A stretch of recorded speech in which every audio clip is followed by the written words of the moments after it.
From Hollywood, it's time now for Bob Bailey as... Johnny Dollar. This is Jules Martin. Lieutenant Martin? Yeah, that's right. I got a message you called while I was out and left this number. Yeah. I want to talk to you about the McCormick case, Lieutenant. McCormick? $100,000 burglary out on Long Island back in 1951. I was the officer in charge. Who are you? Insurance investigator. I got a tip that an ex-convict named Joe Panny might have pulled it. I'm at Panny's hotel. Well, let me know how you make out. Say, listen, his room's been torn apart. Every inch of it's been searched. And when I came here tonight, I got socked by a woman with a gun. Give me that address.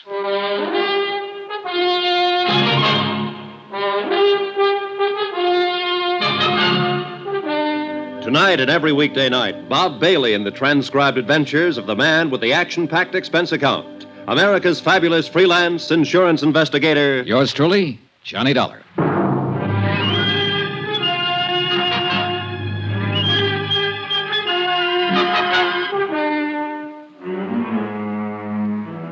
Expense account submitted by Special Investigator Johnny Dollar to the Allied Casualty and Insurance Company Limited, Markham Building, Hartford, Connecticut. The following is an accounting of expenditures during my investigation of the McCormick matter.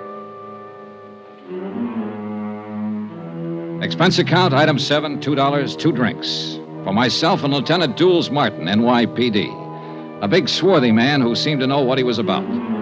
Martin looked over the damage done by the unknown ransacker of Joe Panny's room, questioned the clerk, who was unable to furnish any helpful information. Then, because Joe Panny was officially a parole violator, ordered a general pickup. We should be able to get our hands on him pretty soon, Dollar. I hope it's that easy, Lieutenant. Any reason why it shouldn't be fairly routine? No, just a feeling, I guess. I don't know. This whole matter's been flimsy. The tip was weak, but it seems to be paying off. Nothing fits, though. I don't quite get all this, Dollar. How'd you come in on this?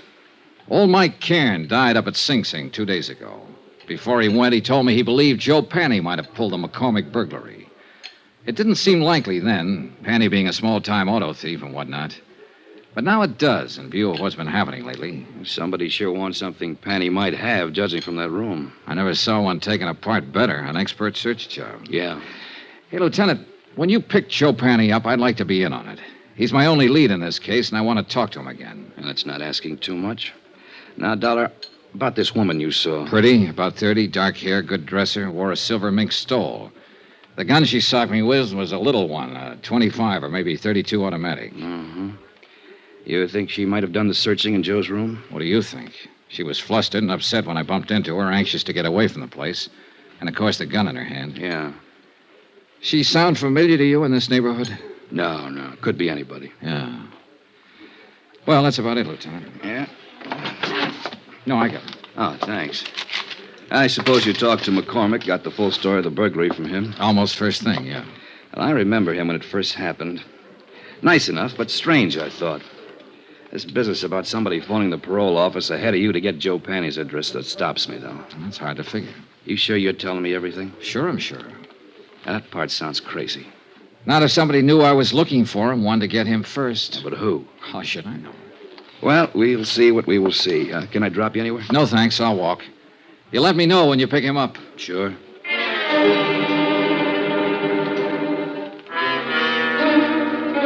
2 days passed, and I didn't hear from Lieutenant Martin. I finally phoned in, and a supplementary had turned up, no leads. Martin had men watching Joe's hotel. His former friends and acquaintances were being checked. Meanwhile, I decided to try and find out who the dark woman in the first stole had been. It seemed pretty obvious that she had just come from Joe's room, that she knew him or was connected with him in some way. So once more, I combed over Joe Panny's file at headquarters, this time looking for a woman's name. The only one mentioned was an ex-wife who had divorced him 6 years before. Her name was Iris Carter. At the Bureau of Vital Statistics, the marriage certificate and record of divorce proceedings gave me a composite picture of an unhappy and turbulent 3-year marriage. It also gave me a general description of Iris Carter that could very well fit the woman I'd seen briefly in the hallway outside Joe Panny's hotel room. There was a 6-year-old address to start on. Eunice? Is that you, Eunice? I said, is that you, Eunice? No, ma'am, I'm not Eunice. Oh, no, you sure ain't. You seen her? I don't know. I really don't know her. Oh. Well, what do you want? I'd like to talk to the manager. I want some information. What's your name? Johnny Dollar. What kind of information are you looking for? Are you the manager? Yes, sir, I am. Well, I'm trying to locate a woman named Iris Carter. She might have used the name Iris Panny. She was married once to a man named Joe Panny. Lived here about 6 years ago. Were you here then? I was. Did you know her? I did. Did you know him? Yeah. He went to jail. Does she live here now? She don't. Do you have any idea where I can find her? I don't. Well, do you happen to know if she ever Why worked do you want her? Just to talk to her. When did she move out? Oh, long time ago. 5 years, maybe. Uh-huh. What's your business? Insurance. Oh. Well, what's up? Oh, nobody around here buys insurance. Well, we don't have to go into that. If you can think of any place I might get a line on her, I'd appreciate it. It seems to me she worked at a bookstore down the street. Down what street? Out there. Block or two down that way. I think she worked there. I don't know. You can try. Thank you, I will. My, you polite. You tip your hat. Say, tell me, do you remember what she looked like? Sort of. Yeah. Well? Oh, about as tall as I am. Nice. Pretty girl. Blonde or brunette? Dark hair. Almost black. Know any of her friends when she lived here? No. No, I couldn't tell you that. Why? Oh, I might look up one of them and ask her about her, that's all. You ask at that bookstore. I think she worked there.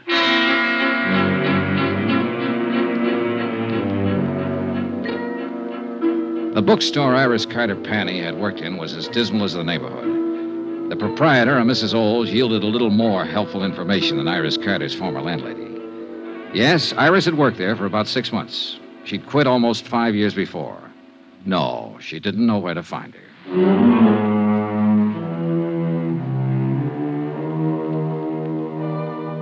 Expense account, item 8, $1.02 lunch. I had it in a neighborhood diner called the Showboat, a place where Mrs. Olds said Iris Carter had frequently eaten. The restaurant manager remembered Iris vaguely. She also remembered Iris's boyfriend. I asked for a description. She did better than that. She gave me his name, occupation, and address. An old rehearsal hall 2 blocks away.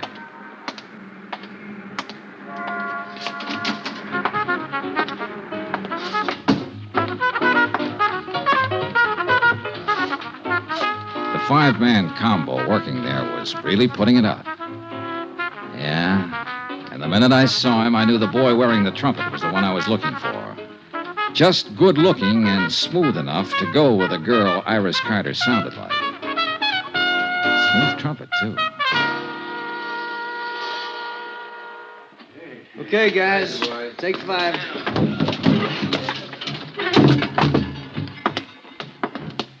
I'm looking for Jack Lang. You found him. I'm Johnny Dollar. Could we talk a minute? That's about all I got, Mr. Dollar. Want to smoke? No, thanks. Oh, man.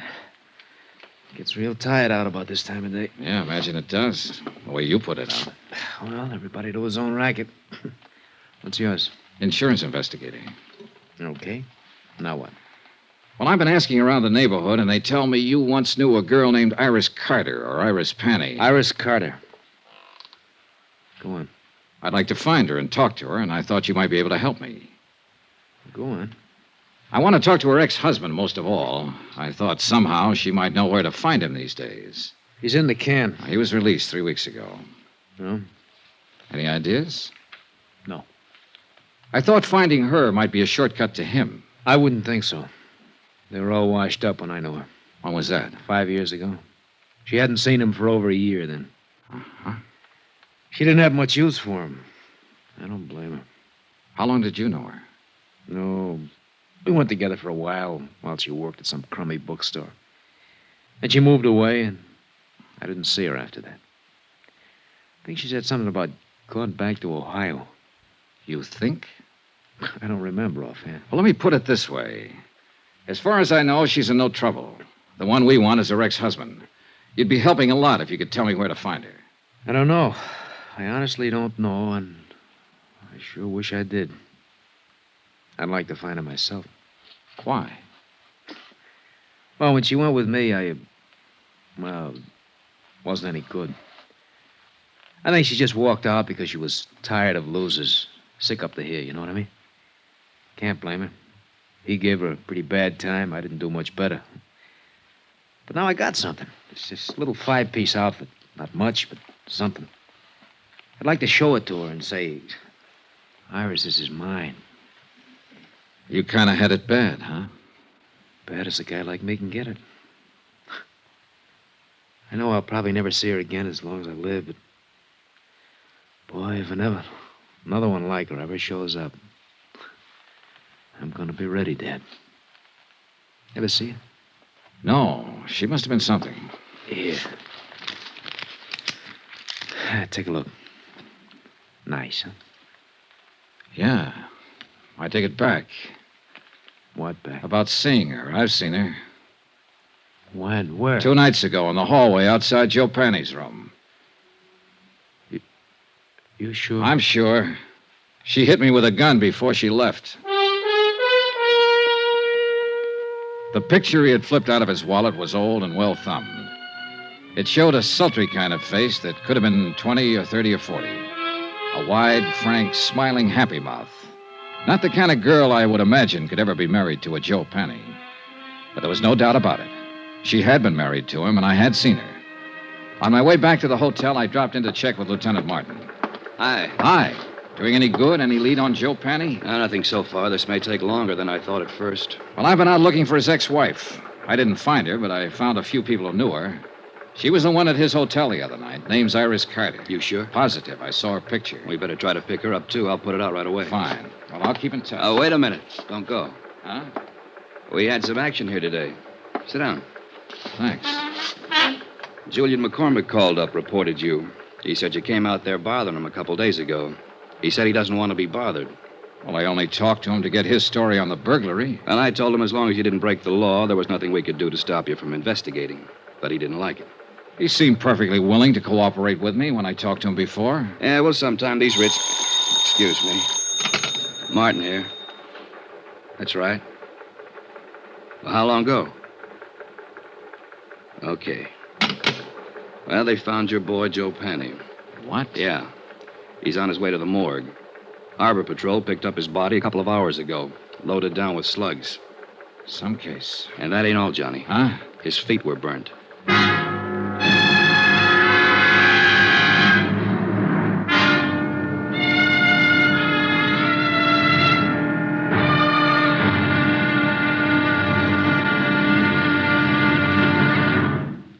Now, here's our star, Bob Bailey, to tell you about tomorrow's episode. Thanks. Tomorrow, a phase of this case that ought to be called the Talking Corpse. For believe me, this one said plenty. Join us, won't you? Yours truly, Johnny Dollar.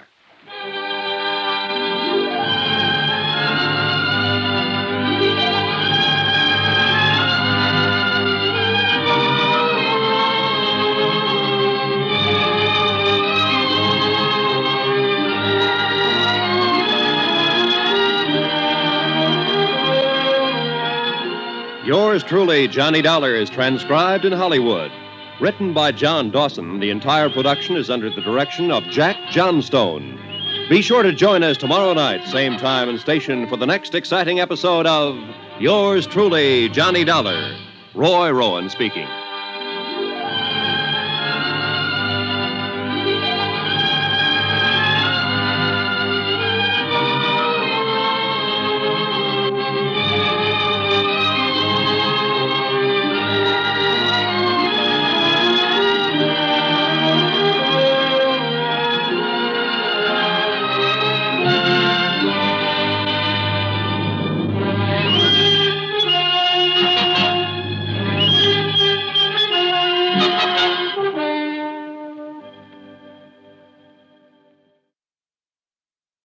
From Hollywood, it's time now for...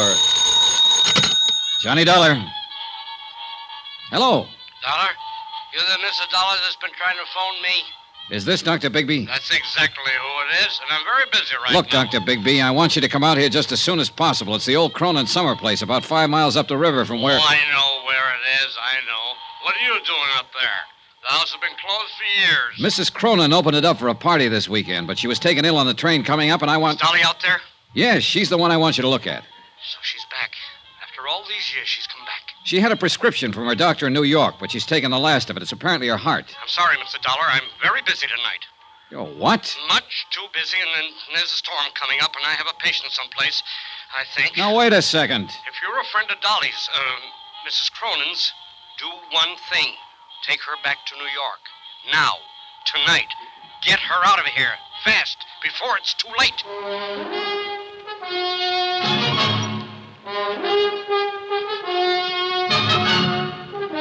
Tonight and every weekday night, Bob Bailey in the transcribed adventures of the man with the action-packed expense account, America's fabulous freelance insurance investigator. Yours truly, Johnny Dollar.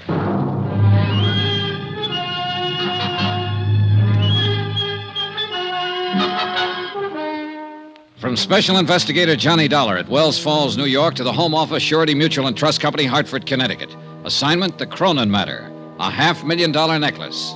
Expense account continued. Item 7, $5.40, taxi. I figured I'd find Dr. Bigby in one of the local pubs, but I covered them all in about 30 minutes. No sale. And unfortunately, Bigby was the only doctor in Wells Falls. Worse, the local druggist couldn't fill Mrs. Cronin's prescription. The nearest chance was Tupper Lake, 25 miles away. Back out at the Cronin place, I turned the taxi over to Jason Prell, Mrs. Cronin's business advisor, and he took off for Tupper Lake to look for the medicine. Then I went looking for Mrs. Atherton, a village woman who had been housekeeping on the estate since the place was built. I found her in the kitchen. Storm's brewing up, coming out of the mountains. It'll hit us before morning. They always come in the night. I guess you've seen a lot of storms in these hills, Mrs. Atherton. Lived here all my life, never been out of them. It's Miss Atherton, not Mrs. Oh. She's the missus up in the bed, even if she is a widow. Little Dolly, Mrs. Cronin, till death do us part. Did you know Barnaby Cronin, Miss Atherton? Yes, I knew him. Of course I knew him. I worked here. Oh, yes, you were here then. What kind of a man was he? Like any other man. Not according to Dolly, Mrs. Cronin. She apparently worshipped him. Still does, in fact. Dolly's always worshiping something. Everybody was always worshiping her. She had us all dancing to her tune, and without even trying. You knew her back then? She was born and raised here in the village. I thought everybody knew that. No, that's what I missed. Well, we used to work together, waiting tables at the summer hotels around here. That's where Jason Prell saw her. Told her she ought to be on Broadway. She left the town the next week. Didn't come back again till after she and Barnaby was married. And she got him to spend a fortune to build this place for her. Well, I guess he had the fortune to spend. Oh, yes. She married well. Count on Dolly for that. Always got whatever she wanted and never even had to ask. Things were just given to her, always. Yeah, probably so. But she's been pretty generous herself. Like keeping you on here, for instance, when the house has been closed up for years with nobody using it. Oh, she's the dancing darling, all right, right to the end. Well, now, if you'll excuse me... There was something else I wanted to ask you, Miss Atherton. I'm not one to talk ordinarily, but you got me started. Well, this is not about Mrs. Cronin, at least not directly. She was taken ill on the train. I don't think it's serious, but I wanted a doctor to look her over. The only one in the village seems to be a man by the name of Bigby. Bigby? He's the coroner here, but he's not a doctor. No? Oh, not anymore. Still calls himself one, but he lost his license 10 years ago. He's a drunken sot. Yeah, I kind of figured. But he sobered up fast when I told him on the phone that the patient was Mrs. Cronin. He refused to come out, told me to get her away from here fast, and then he hung up on me. Forget him. He couldn't do her any good. But I'd like to know why he acted that way. Do you happen to know any reason? Bigby is a drunk. Who knows what his reasons are? I thought you might. Better ask him. What difference does it make anyway? He can't help her. Nobody can. What do you mean? She's come back, finally. For the first time in all these years. Took sick on the train. That wasn't any surprise to her. She knew it was going to happen. Well, I guess she halfway knew. She knew. It's like with an animal. When it's hurt or sick and it comes home to die, and that's what she's done. She's come home to die. No, I think you're wrong there, Miss Atherton. I don't think she's anywhere near that sick. Barnaby didn't think so either when he came back here to die.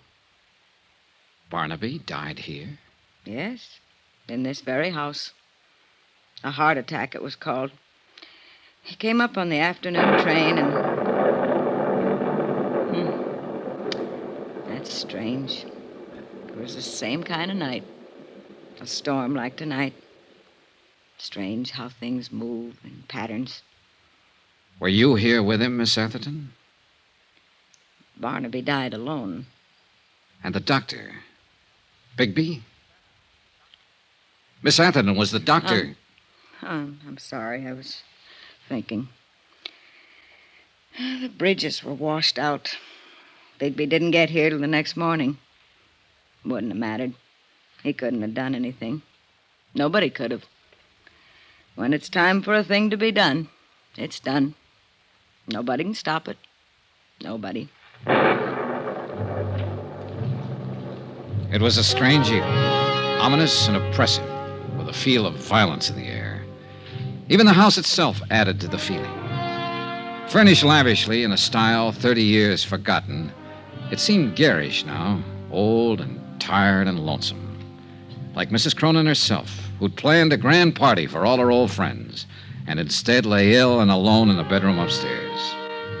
The Queen gave a party, and nobody came. All dressed up, no place to go. Yeah, gloomy evening. Jason Prell came back from Tupper Lake with a medicine. Miss Atherton served a dinner of sorts, served it in silence, and we were left to our own devices.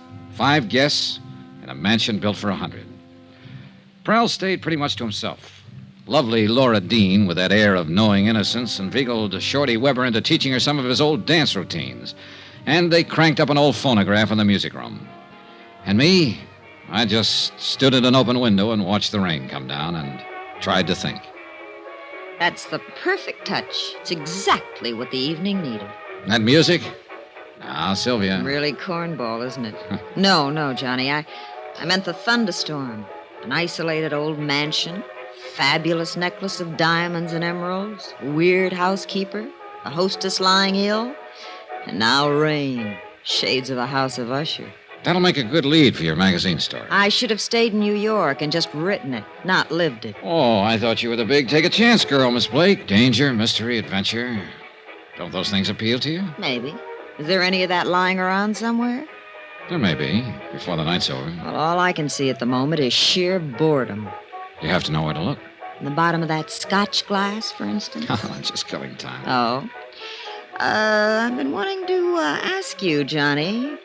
How'd you get that cut on your head? It's a long story. It happened on the train, I know that. You didn't have it when we left. A sudden stop. I fell over my suitcase. Sure you did. Backwards. Huh? It's on the back of your head. Somebody made a try for it, didn't they? On the train coming up. Well, I don't know what they were trying for. There wasn't time to ask. Maybe they even got it. That's the way you were betting, wasn't it? That it wouldn't be just an attempt. That somebody was going to get it and get away with it. Did they? Is that what happened? Is it gone? All right, just stand there and grin then. Oh, rain. I'm going back to the city tomorrow. You are? Well, don't smother me with your pleading. No, stick around, Sylvia. Things may get better, including the music. You know, in a way, I hope somebody did get the Circle of Fire. Why? What good is that fabulous necklace doing her now, lying up there? She's had everything she ever wanted. Life's been too easy on her. She doesn't deserve it. She ought to lose it. Her life or the necklace? The necklace, of course. You know, for reasons I can't go into, I think you'll be sorry you said that someday. Sorry? Why? She's a woman who's had everything. You're pretty predator, aren't you? Hurt and afraid. Am I? You feel something big may have passed you by, and you put up that tight, bright front for protection. But inside, you're tied in knots. And what is your recommendation, Doctor? A man, perhaps? That's the usual advice. Now, you said it. I didn't. Well, you're a man, Johnny. Why don't you smooch with me? It'd be a way of passing the evening, killing time. All right. What are you... Johnny, wait! Johnny, why did you do it? Because you wanted me to, and because I wanted to. Adventure, mystery, danger. Who's bored? Who's going back to the city? Those doctors are right.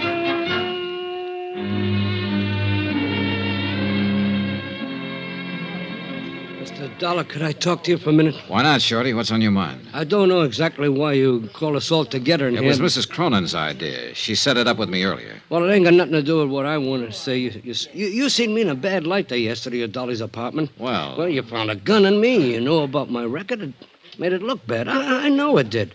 But so help me, Mr. Dollar, everything I told you was the gospel truth. yeah. I'd break my arm before I'd do anything to harm Dolly in the least bit. You see, I've been in love with that woman for 35 years. Like to broke my heart when she married Barnaby. But I always knew I didn't have no chance right from the start. She was up there, big, somebody. Me, I was a nobody. But I'd still die for her any time. That's all, Mr. Dollar. I just wanted you to know.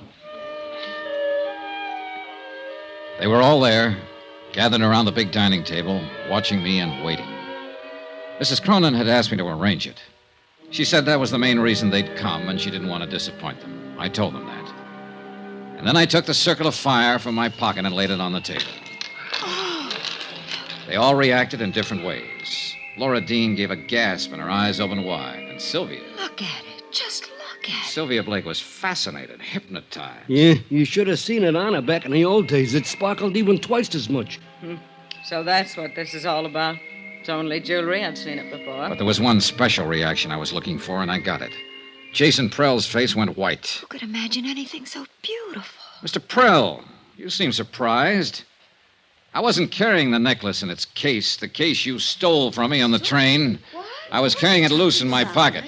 What did you do, throw the case off the train without even bothering to... It's running away! Prell!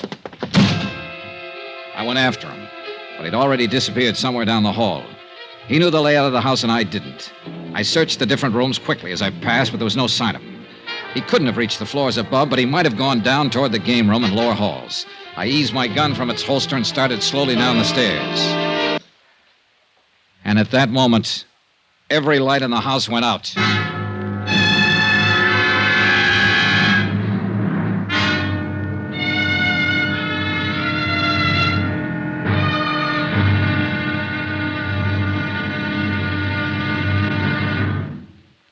There'll be another intriguing episode in our story of the Cronin matter tomorrow. Tomorrow, a white lie, a bullet from the darkness, and death comes in out of the rain. Join us, won't you? Yours truly, Johnny Dollar.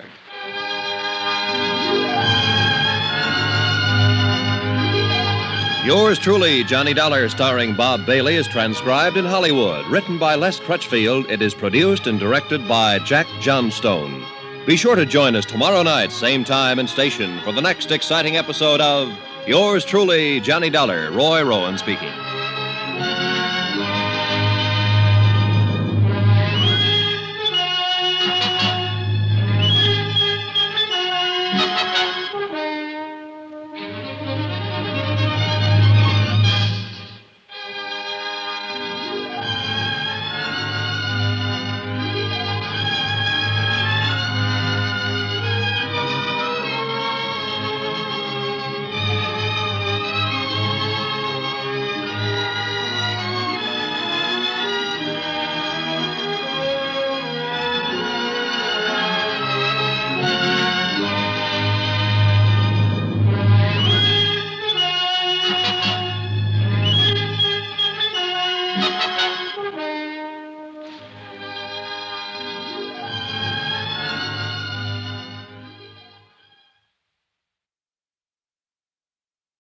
From Hollywood, it's time now for...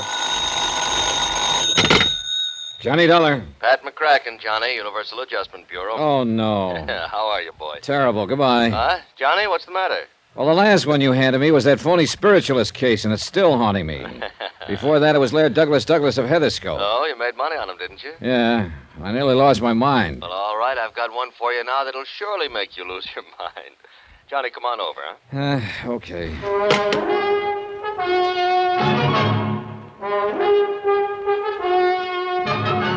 Tonight and every weekday night, Bob Bailey in the transcribed adventures of the man with the action-packed expense account, America's fabulous freelance insurance investigator. Yours truly, Johnny Dollar.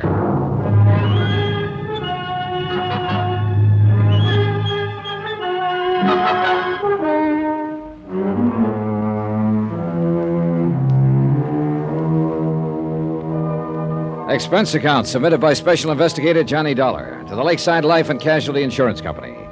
Following is an accounting of expenditures during my investigation of the indestructible Mike matter. Expense account item 1, 80 cents. Cab fare from my apartment to the office of Pat McCracken at Universal Adjustment Bureau. Every one of the cases Pat had handed me lately had been rough. And if it weren't for the loot involved, which is to say Pat never really cracked down on my expense accounts, well, after all, I didn't have any other cases pending, so... Hi, Johnny. Hey, you're looking great. Sit down, huh? Cigarette? Or would you like a drink? Well, how are you, boy? Okay, Pat, let's have it.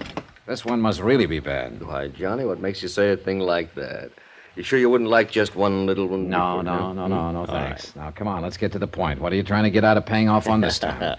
You want the truth, Johnny? Nothing. Nothing at all. Just a favor for a friend of mine down in New York. Yeah, who? I want you to go down and see Peter Branson. Branson? Any relation to that worrywart Harry Branson of Philly Mutual? Well, his brother. Whoops! Get yourself another boy, Pat. No, Johnny, he's as different from Harry as day is from night. Well, he better be. That literal-minded stick-in-the-mud Harry nearly drove me crazy on those 2 cases I handled for him. Pete is different as day is from night, honest. Now, will you see him? Expense account item 2, 21 even, train fare and all the incidentals I could think of, Hartford to New York. Item 3, 55 cents, taxi from Grand Central to Peter Branson's Lakeside Life and Casualty offices at 500 Fifth Avenue, where my worst fears were justified. That is correct, Mr. Dollar. I am not only Harry's brother. Don't tell me. You're his twin. Why, yes. How could you have guessed it? Oh, but now, wait a minute. Did you say you took a taxi for the 3 blocks over from the station? Yep. At least that's what goes on the expense account. Oh, dear, my brother was right. You are expensive, and yet he seems to have the utmost confidence in your abilities. Yeah, but now the amazing way in which you settled that Harry, case... Pete. Yes? What's the case that's bothering you? Isn't that interesting? I don't know yet. Tell me about it. I mean, you're starting to call me Harry because of my twin. Oh, yeah. Better tell me about the case. You know, a great many of our mutual friends... What? Oh, yes, of course. Michael Jeremiah Flynn, a terribly serious matter.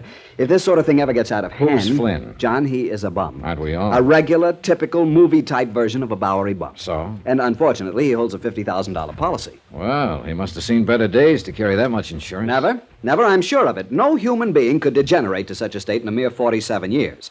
And he looks and sounds like 67. Also, by the way, his policy is only 2 months old. Well, what's happened? Somebody knocked him off? No, but I am sure somebody is going to. Well, then why did you insure him? It was Martha who was really responsible. Who's she? Martha Ingersoll, the girl I had working for me here in the office at the time he applied for the policy. I was out sick for a couple of weeks, and I'm afraid that when I came back, I did not pay sufficient attention to the application she'd accepted. At least so far as Flynn's policy is concerned. You better tell me about it. Oh, of course, he'd passed his medical all right, though heaven knows how. And his cash payment of the premium was all right. Cash? Yes, cash. But I still should have investigated myself before allowing the policy to be issued. Look, you still haven't told me what's wrong. Now, of course, it's too late. Pete. Oh, of course. Well, it's simply this.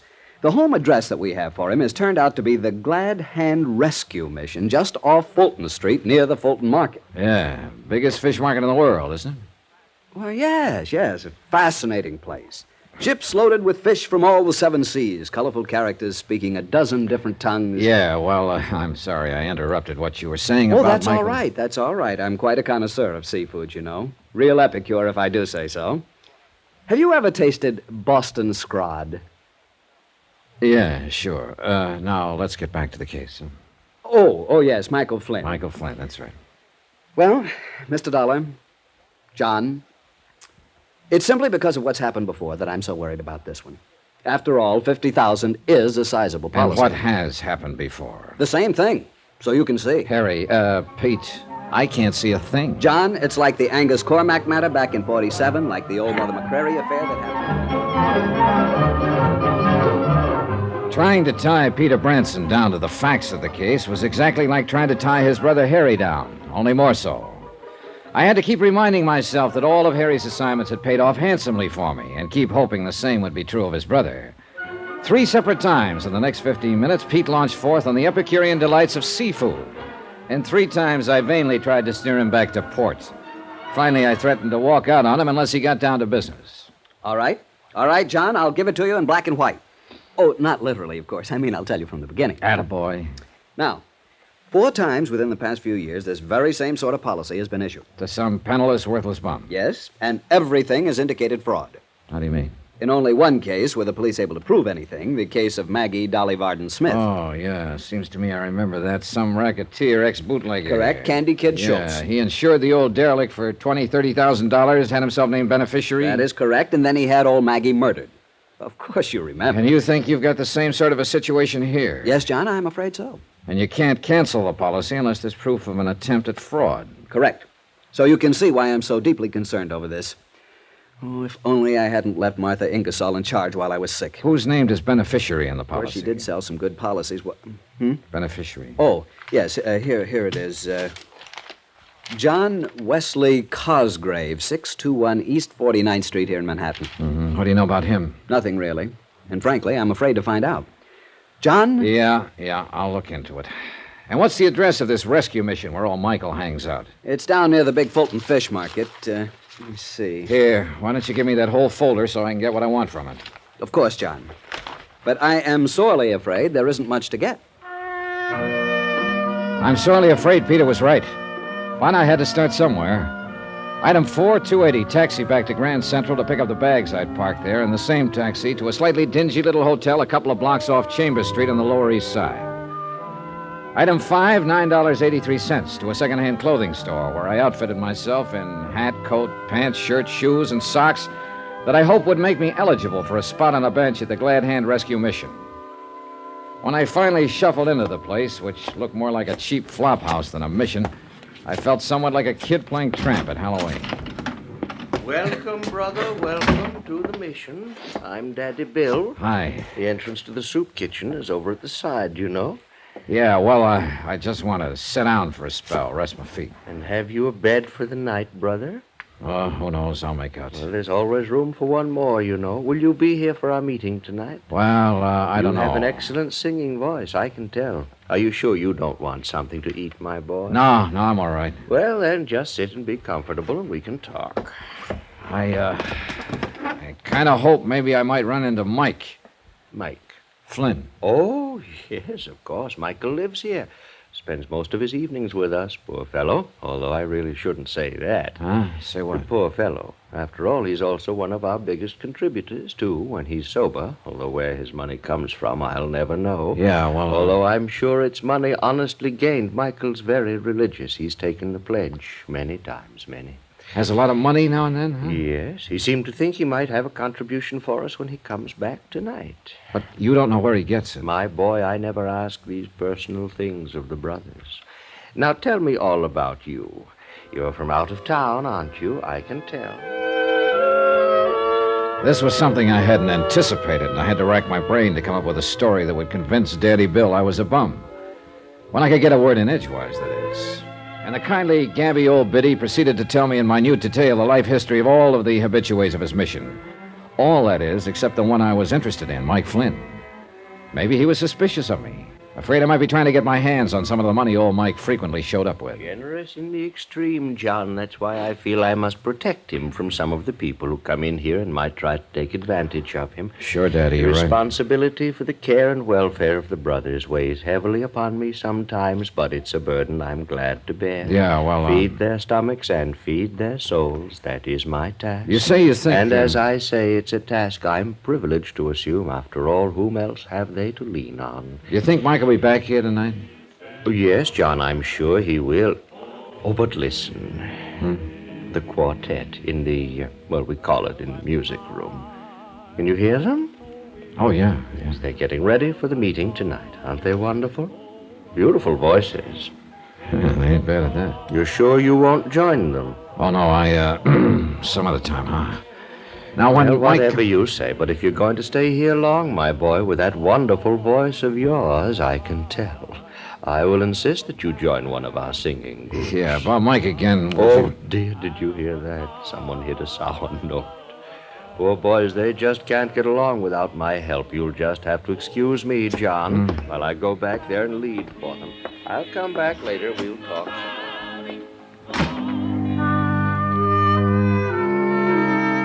I don't know whether it was the overuse of steam heat in the battered old assembly hall of the mission, or having listened to 2 solid hours of Daddy Bill's talk about his boys.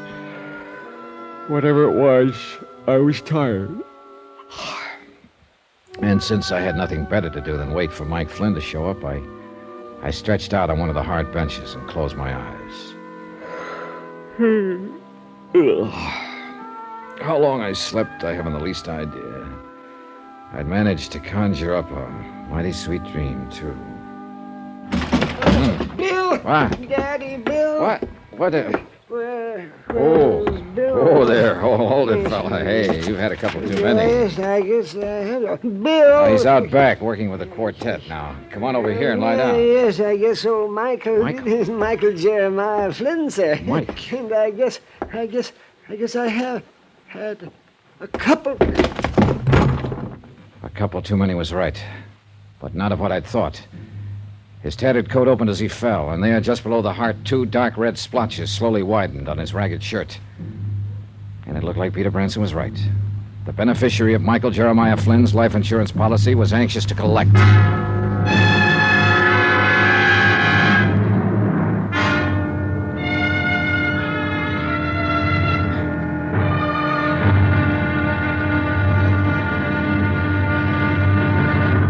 Now, here's our star to tell you about tomorrow's intriguing episode of this week's story. Tomorrow there's proof that life is a very tenacious thing, even in the broken body of a Bowery bum. Join us, won't you? Yours truly, Johnny Dollar.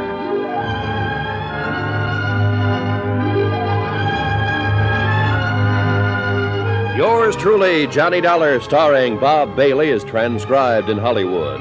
It is produced and directed by Jack Johnstone, who also wrote tonight's story. Be sure to join us tomorrow night, same time and station, for the next exciting episode of Yours truly, Johnny Dollar. Roy Rowan speaking.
From Hollywood, it's time now for...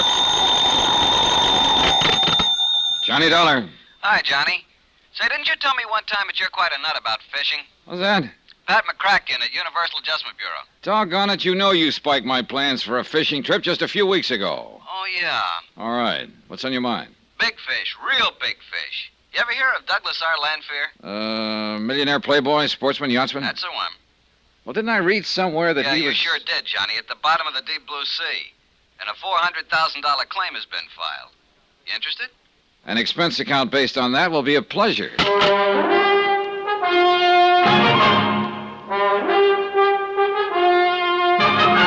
Tonight and every weekday night, Bob Bailey in the transcribed adventures of the man with the action-packed expense account, America's fabulous freelance insurance investigator. Yours truly, Johnny Dollar.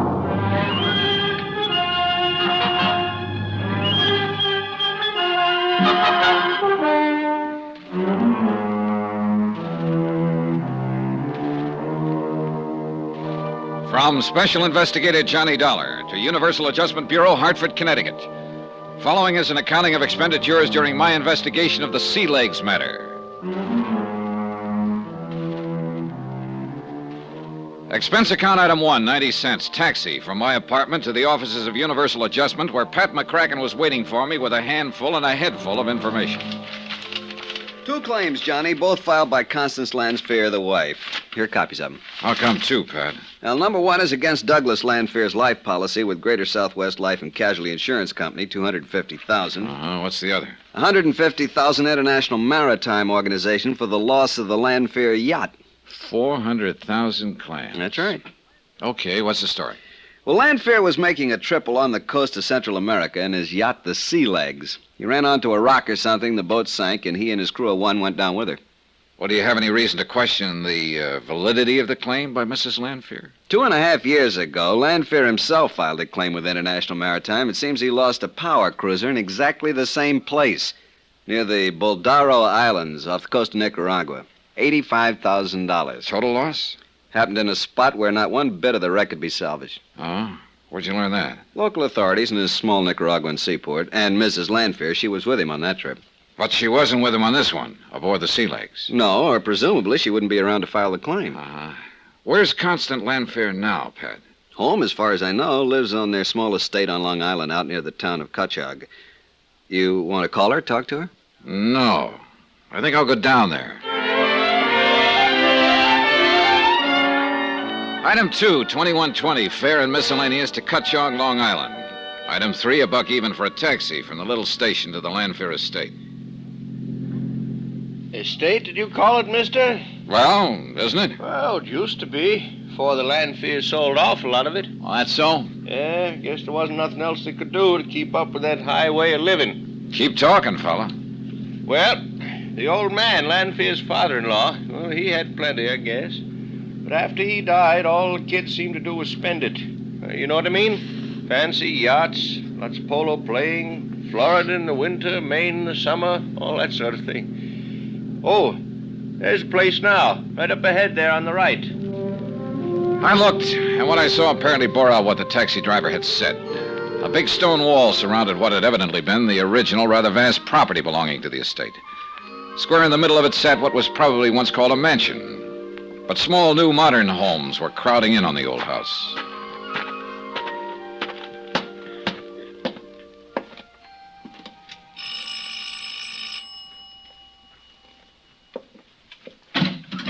Hello.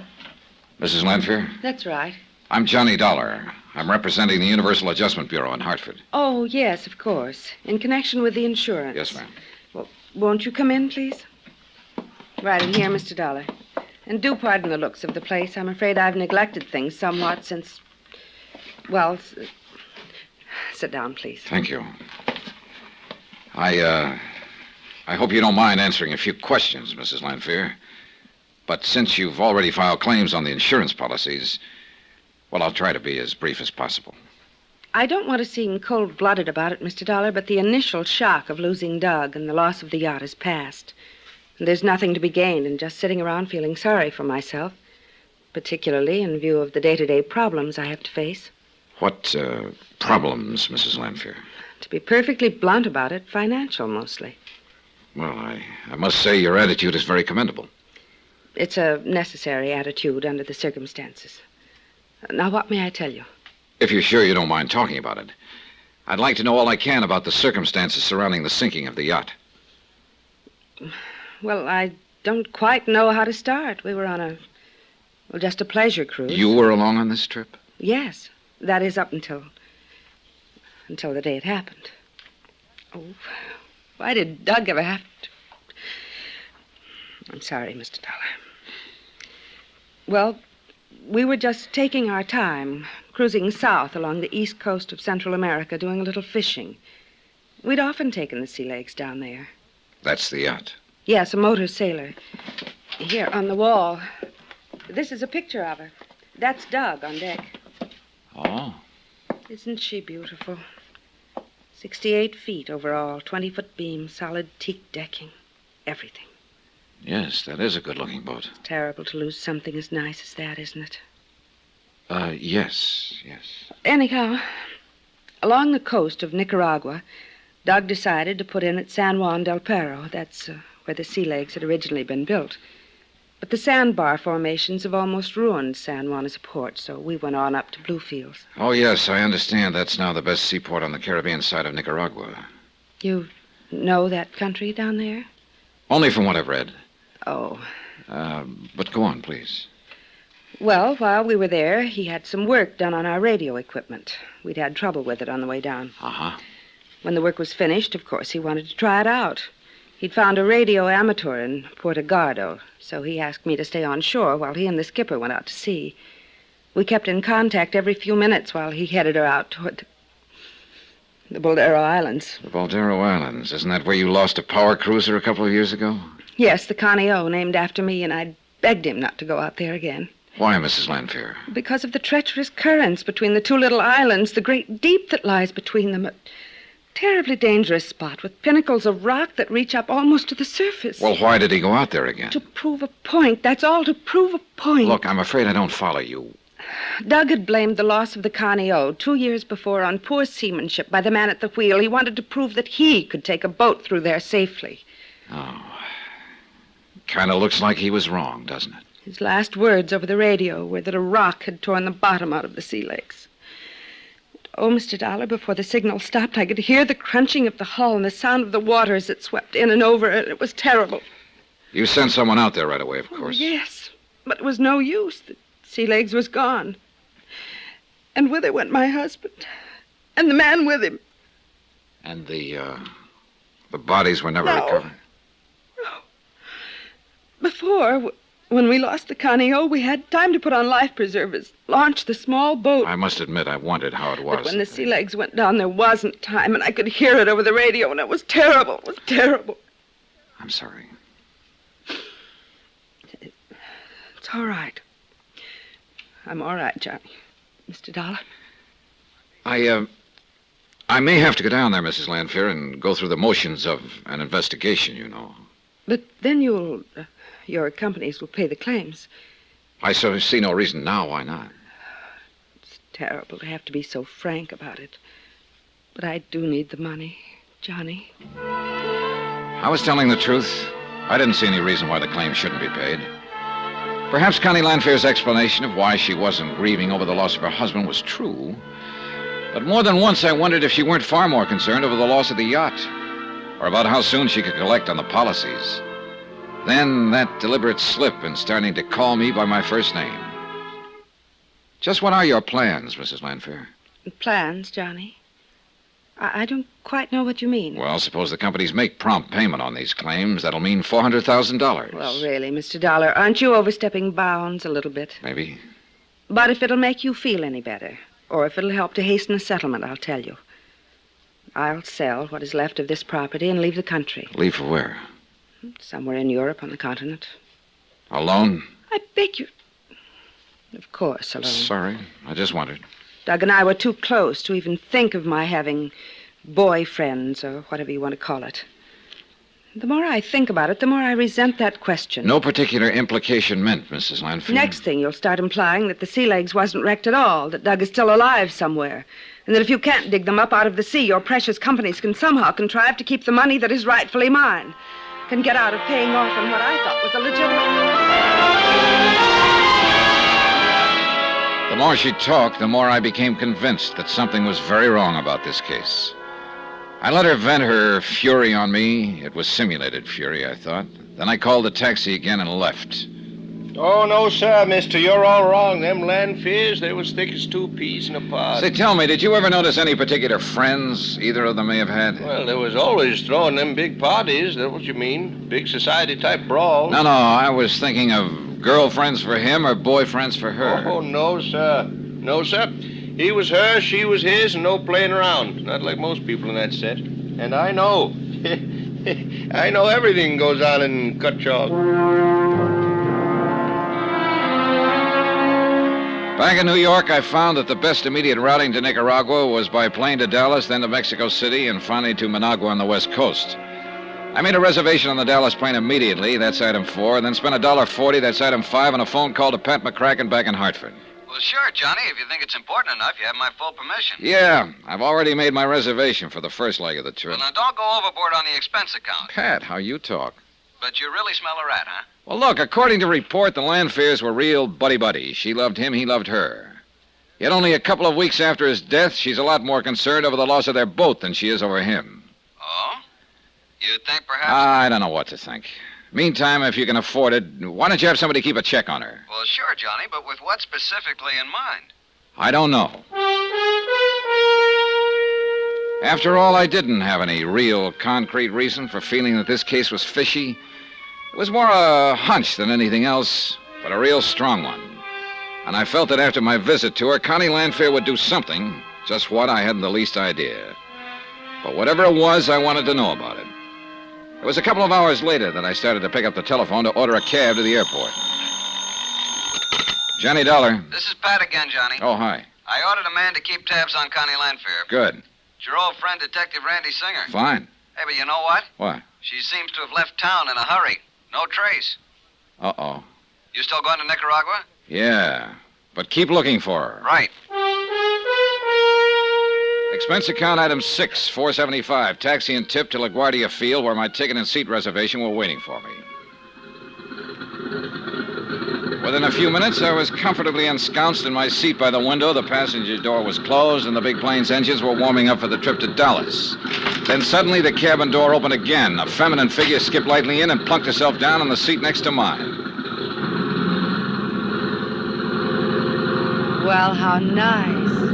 Mrs. Lanfear. Surprise, Johnny?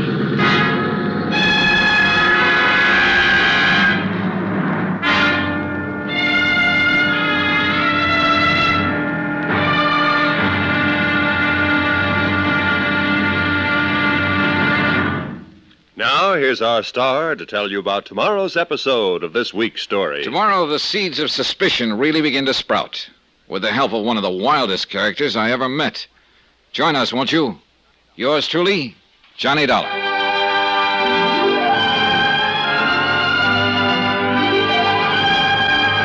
Yours truly, Johnny Dollar, starring Bob Bailey, is transcribed in Hollywood. It is produced and directed by Jack Johnstone, who also wrote this week's story.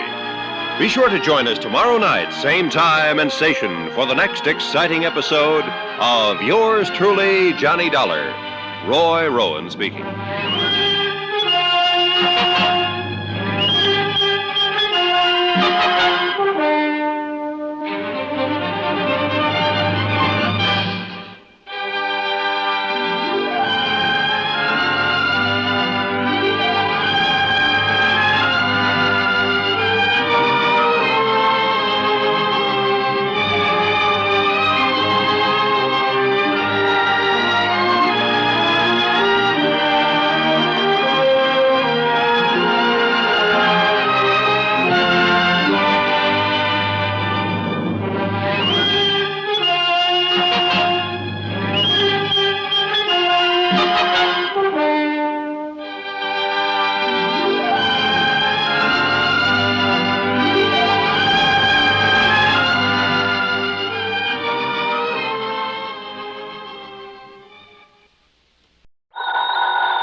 Johnny Dollar. Well, now that's nice. What can I do for you? I beg your pardon? Oh, it's quite all right, and it's granted. Granted. And now that's all you have to say. No, wait a minute. Who are you? Wait a minute. Well, what for? I'm busy. I'm a busy man. Alvin Peabody Cartwright. Who? You. That's right. Cartwright. Well, what are you calling about, Mr. Cartwright? Calling who? Me. Well, who are you? Johnny Dollar. Listen. Oh, well, Johnny, what a fortunate coincidence. You're just the man I want to talk to. Coincidence? Of course, that you happen to call me this way. Well, I'm afraid it was the other way around. What's on your mind, Mr. Cartwright? Johnny, I'm being threatened. Oops, again? Yes, sir. And since my life is insured by the Continental Insurance and Trust Company, well, that makes it an insurance matter. Yeah, well, now look. And I refuse to let anybody but you look into such matters. So, Johnny, I want you to come over here to Lakewood and see me right away. Yeah, well, Mr. Cartwright, you're sure this isn't just some... Yes? Well, you know, a couple of times in the past. That is, these emergency calls of yours. You think I'm joking? Well, I'm not. You failed to come here and protect me against this threat. And only two things can happen. First, I can be murdered. And? And second, I'll cancel all the rest of the insurance I have with that company. After you've been murdered. And so you get yourself on over here right away. Mr. Cut, hello? Well, here we go again. And yet, I wonder.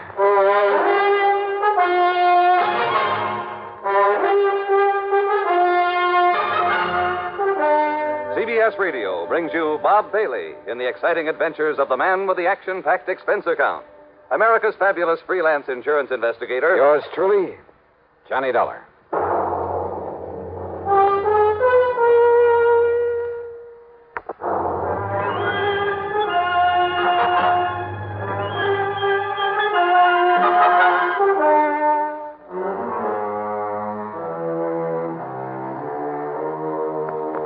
Expense account submitted by Special Investigator Johnny Dollar to the Continental Insurance and Trust Company, Home Office, Hartford, Connecticut. Following is an account of expenses incurred during my investigation of the deadly chain matter. Thanks to Alvin Peabody Cartwright, I've been involved now and then in some real wild cases, real crazy. On the other hand, he's an erratic old eccentric, but extremely wealthy. As a result, he's not only been the target of a lot of rackets, but has come very close to being murdered more than once. So, item one on the expense account, $1 for a taxi to the office of Bill Ferguson at Continental Insurance and Trust. No, Johnny, he hasn't said a word to me. He tell you what kind of threat he's received? No, Bill. As usual, he told me nothing. Well, it doesn't matter, but with the millions worth of insurance we've written for Cartwright, and I mean millions, and to be sure we don't lose his account to some other company, well, we can afford to pamper him a bit, which is to say we can well afford to pay your expense account, even if all he wants to do is say hello to you. Okay, then, Bill. I'll run over to his home in Lakewood and see him. Of course, if he really is being threatened... Don't worry. I'll let you know about it.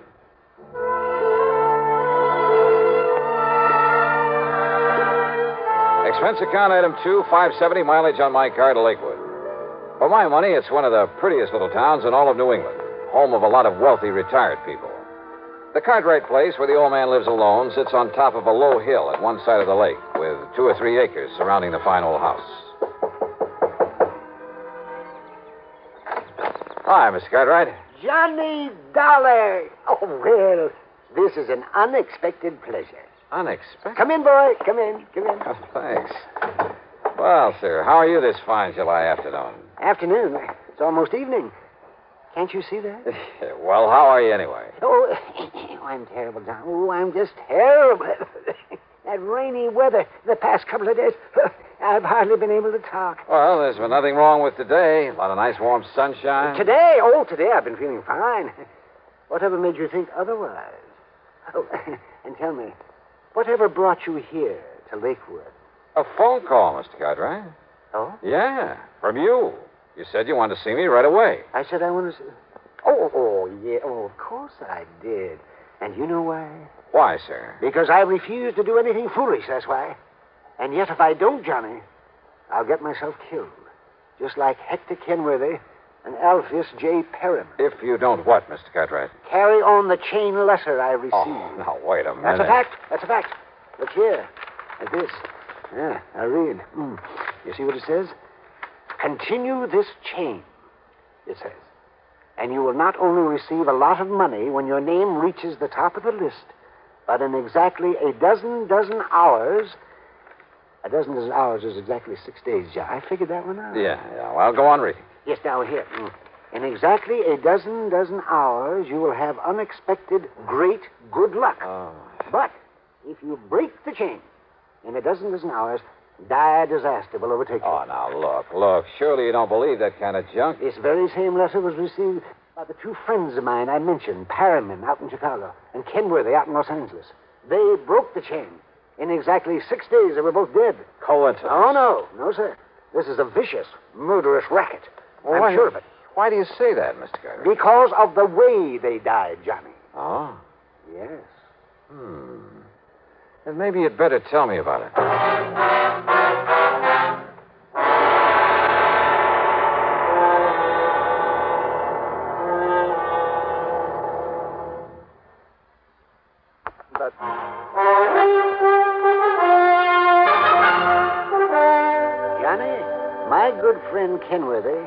out in Los Angeles, died exactly 6 days after he broke the chain of these letters, just the way the letter said he would. Coincidence, I tell you, Mr. Cartwright, or at most a result of some superstitious fear that the letter instilled in him. No, sir. Well, that's what these chain letters do. They hold out that phony, hollow promise of giving you something for nothing. And they scare you into doing it, work on your superstition. Johnny... And if you think superstition is dead in this enlightened age, you're wrong. Why, some of these chain letters even include a religious-sounding prayer for good luck. Let me explain. And you know the only people who profit by the letters that ask to send money? The people who start them, or maybe one or two others out of the millions who send them along. Millions of suckers, that is. But, Johnny, that isn't... Look, ask anybody you know, anybody who's ever carried on the chain, how much did they get out of it? Nothing. Well, now, this one is only for an exclusive group of wealthy, retired people. So listen... Oh, sure, but take my word for it, it's worthless. But don't you see... Even if it's one of those that doesn't require sending any money, you can be sure the crook who got it going either has some ulterior purpose or he's just a plain crackpot. Anybody who gets scared into going on with it ought to have his head examined. Johnny, will you listen to me? And if they want you to send money... Oh, I'm sorry, Mr. Cartwright. Go ahead.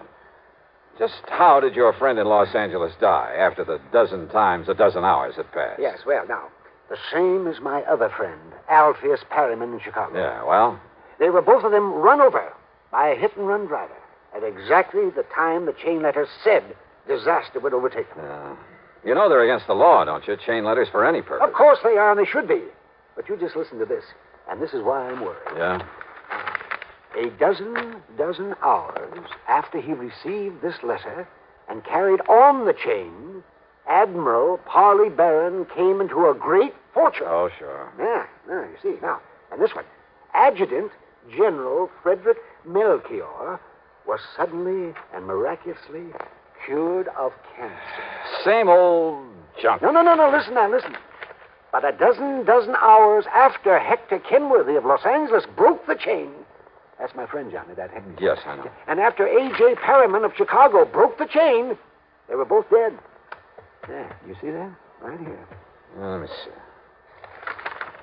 And if you break the chain, beware. The same thing can happen to you. It will happen to you. Yeah, I know. You see, Johnny? Well, I think maybe you're right. This is the same kind of scare stuff, but it goes a little bit too far. Well, it isn't the $100 I'm supposed to send. $100? Yes, $100 in cash to the name at the top of the list. Exclusive list of honest, wealthy, retired people. Exactly. And do you know who else has received one? Here in Lakewood? Who? Mrs. Templeman, the rich widow who lives over at Piney Woods, and Wilfred W. Winterbottom, the retired oil millionaire. This name at the top, the one who gets the $100, Mr. Daniel Stringer. Yes, here's the address, care of Post Office Box 101, New York, Zone 84, New York. I don't know what part of New York that postal zone is, but believe me, I'm going to find out. You are? What do you mean you're not going to leave me? I'm not just going to sit here. But don't you see? The dozen times a dozen hours are over for me. And you're superstitious, too? Enough to be scared by the threat in this chain letter? Enough to maybe hurt yourself by doing some fool thing or other because you are scared? Oh, well, no, John, no, why, of course not. All right, then. I'm going to get you a bodyguard from the local police. Where's your phone? They're on the stand in the corner. But now, Johnny... Yeah? If the police come around, wouldn't that warn anybody who might be coming here to harm me? Mr. Cartwright. Yes, Johnny? There are times when I think you're... Well, I think a lot of things about you. Oh, sure, I know, yes. Wild and crazy, eccentric old man. To be very blunt about it, yes. Well, maybe I am. A little bit. But when the chips are down, you're no fool. Oh, no, I wouldn't be too sure about that. I've never really given much thought to this chain letter thing before.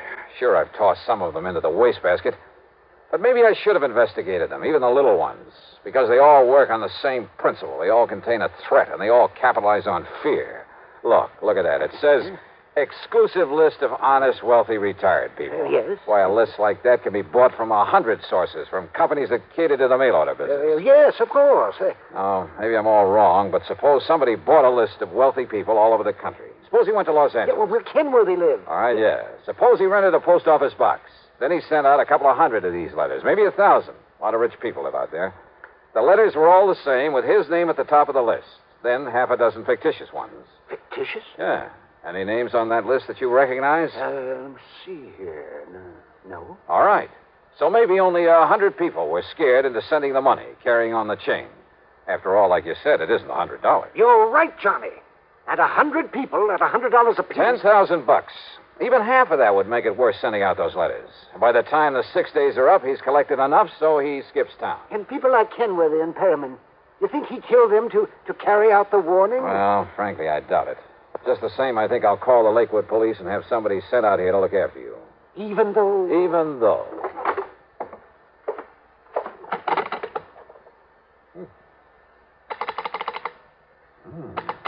What is it, Johnny? Maybe I was wrong, Mr. Cartwright.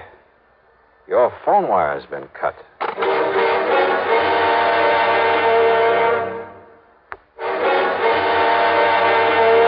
Johnny, the phone. The telephone isn't working. Ask me, Mr. Cartwright. Somebody's cut the wires. Then the threat in that letter.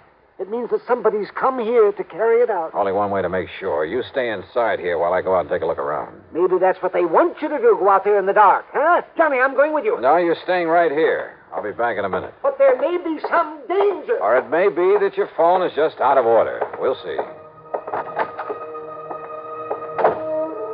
There was enough moonlight for me to see where the line off the telephone pole led to a connector box at the back end of the house. There wasn't enough light for me to notice a trailing vine as I edged my way along. So what happened? I tripped and fell flat on my face.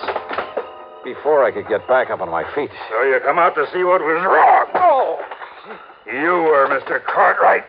Oh! For not reading your mail real good.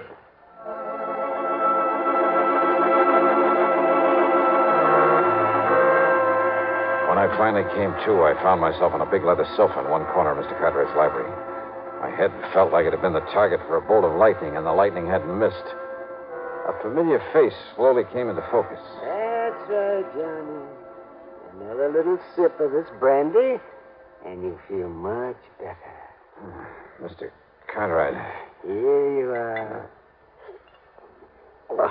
Thanks. Thanks. I was afraid there might be somebody out there, so I sneaked on out after you. Yeah? Yes. And I took along an old cricket bat. Oh, no. Yes. And when I saw what he was doing to you, I let him have it. Oh, yes, with all I had. Oh, I slayed him. Well, who is he? Where is he?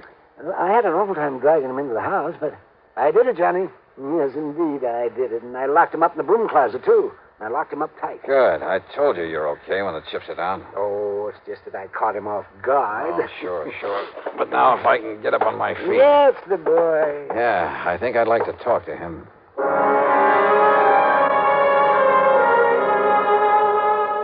Our visitor turned out to be a pug-ugly gorilla, hardly the brains behind a chain-letter racket.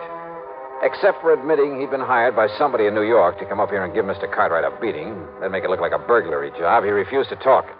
So we locked him up again, and I laid my splitting head on a pillow for some much-needed rest.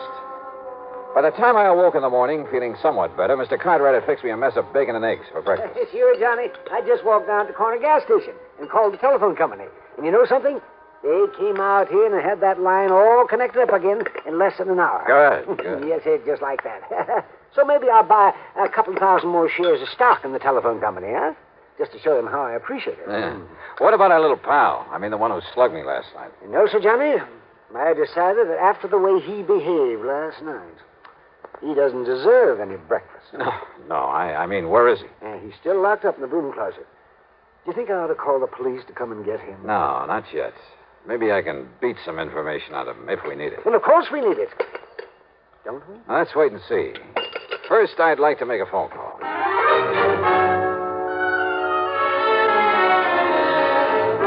The call was to my old friend, Lieutenant Randy Singer, New York Police Department, 18th Precinct. Post Office Box 101. Yes. Postal Zone 84. And if he comes around to pick up his mail, you nab him.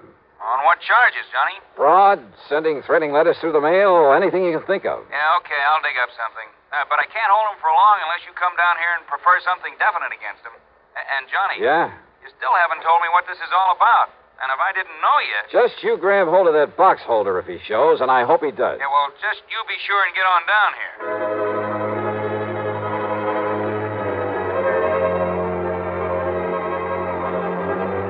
Mr. Cartwright and I piled into my car. We drove over to call on first the wealthy widow Templeman, then the retired millionaire, Mr. Winterbottom. Why, yes, Mr. Dollar, I was just about to mail in the $100 to the name at the top of the list. Don't. Then later I'd mail out the other letters to some of my friends. Don't do it. But if I don't, something terrible might happen to me. The chain letter said so. If you do, it'll be a violation of federal law. What? That's right. And you could end up in prison for it. Prison? Well, Mrs. Templeman? Prison, Mr. Dollar? Yes, sir. Yes. Better do as he says, Mr. Winterbush.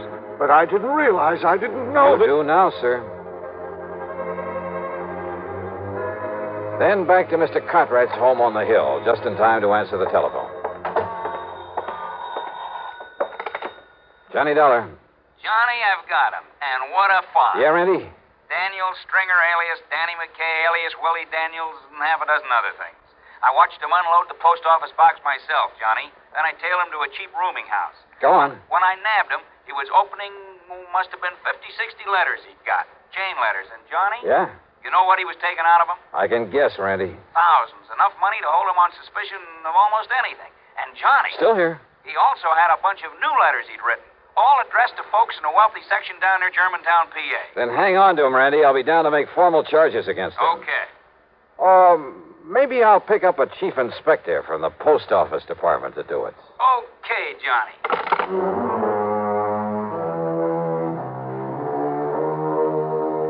Yeah.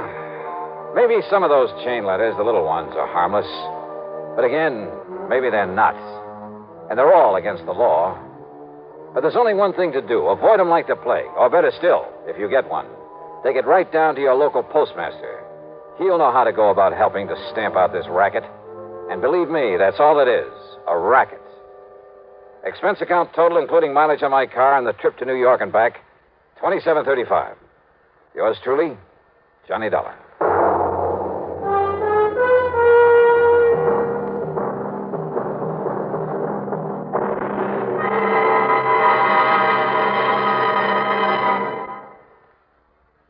Now, here is our star to tell you about next week's story. Next week, mystery, suspense, and, murder. Take me to Columbus, Ohio. Join us, won't you?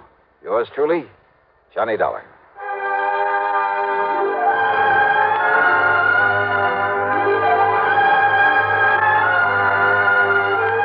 Yours truly, Johnny Dollar, starring Bob Bailey, originates in Hollywood and is written, produced, and directed by Jack Johnstone. Heard in our cast were Virginia Gregg, Howard McNear, Paul Dubov, Frank Ursel, and Herb Vigran. Be sure to join us next week, same time and station, for another exciting story of Yours truly, Johnny Dollar. This is Jim Matthews speaking.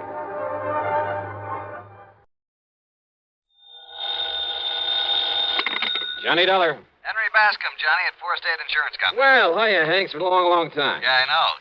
Johnny, are you free to come down here and look into something for us? Henry, as long as somebody pays my expense account, and of course a nice fat fee, I'll go anywhere. Johnny, for once, you're not going to be able to pad that freewheeling expense account of yours. Any bets? Why not? Because the investigation I want you to make is right here in New York City. Oh, well, there's always the fee to fall back on. How much? Usual percentage of the face value of the policy. Okay, only how big is the policy? Johnny, hold your hat. It's about 200... Well, I mean, it's What? just under... $200? Johnny. Listen, Hank, my cut on a policy as small as that wouldn't buy me a sandwich and a cup of coffee. No, listen. And I suppose you'll question every penny I put on the expense account. Look, you didn't... Why don't you just pay it off and save you and me and the company a lot of time, labor, and soap? What kind of a policy is it? Straight life. Huh? But listen, you didn't let me finish. The face value of this policy is a little under $200,000. 200... Oh? Yeah. Well? Hank, my buddy, my bosom pal, for an assignment like that, for the nice commission it's going to pay me, I'd walk to New York. Only maybe you better grab a plane or a train instead. Right, I'll be there.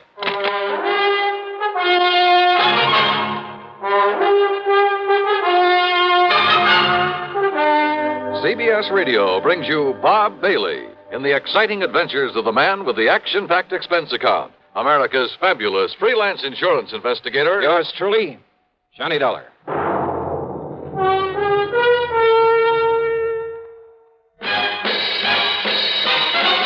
Are you smoking more now, but enjoying it less? Have a real cigarette, have a Camel. The best tobacco makes the very best smoke. Have a real cigarette, have a Camel. Are you looking for for flavor and mildness. Have a real cigarette, have a Camel. The best tobacco makes the very best smoke. Have a real cigarette, a real cigarette, a real cigarette, have a Camel. If you're smoking more today, but enjoying it less, try Camels. The Camel blend of costly Turkish and domestic tobaccos has never been equaled for rich flavor, easygoing mildness, real smoking satisfaction every time you light up. The best tobacco makes the best smoke. Have a real cigarette, a real cigarette, a real cigarette, have a Camel. And now, Act One of yours truly, Johnny Dollar.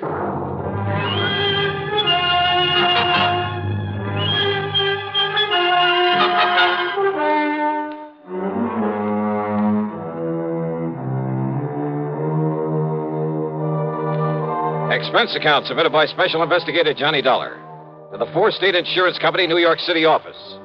The following is an account of expenses incurred during my investigation of the evaporated clue matter.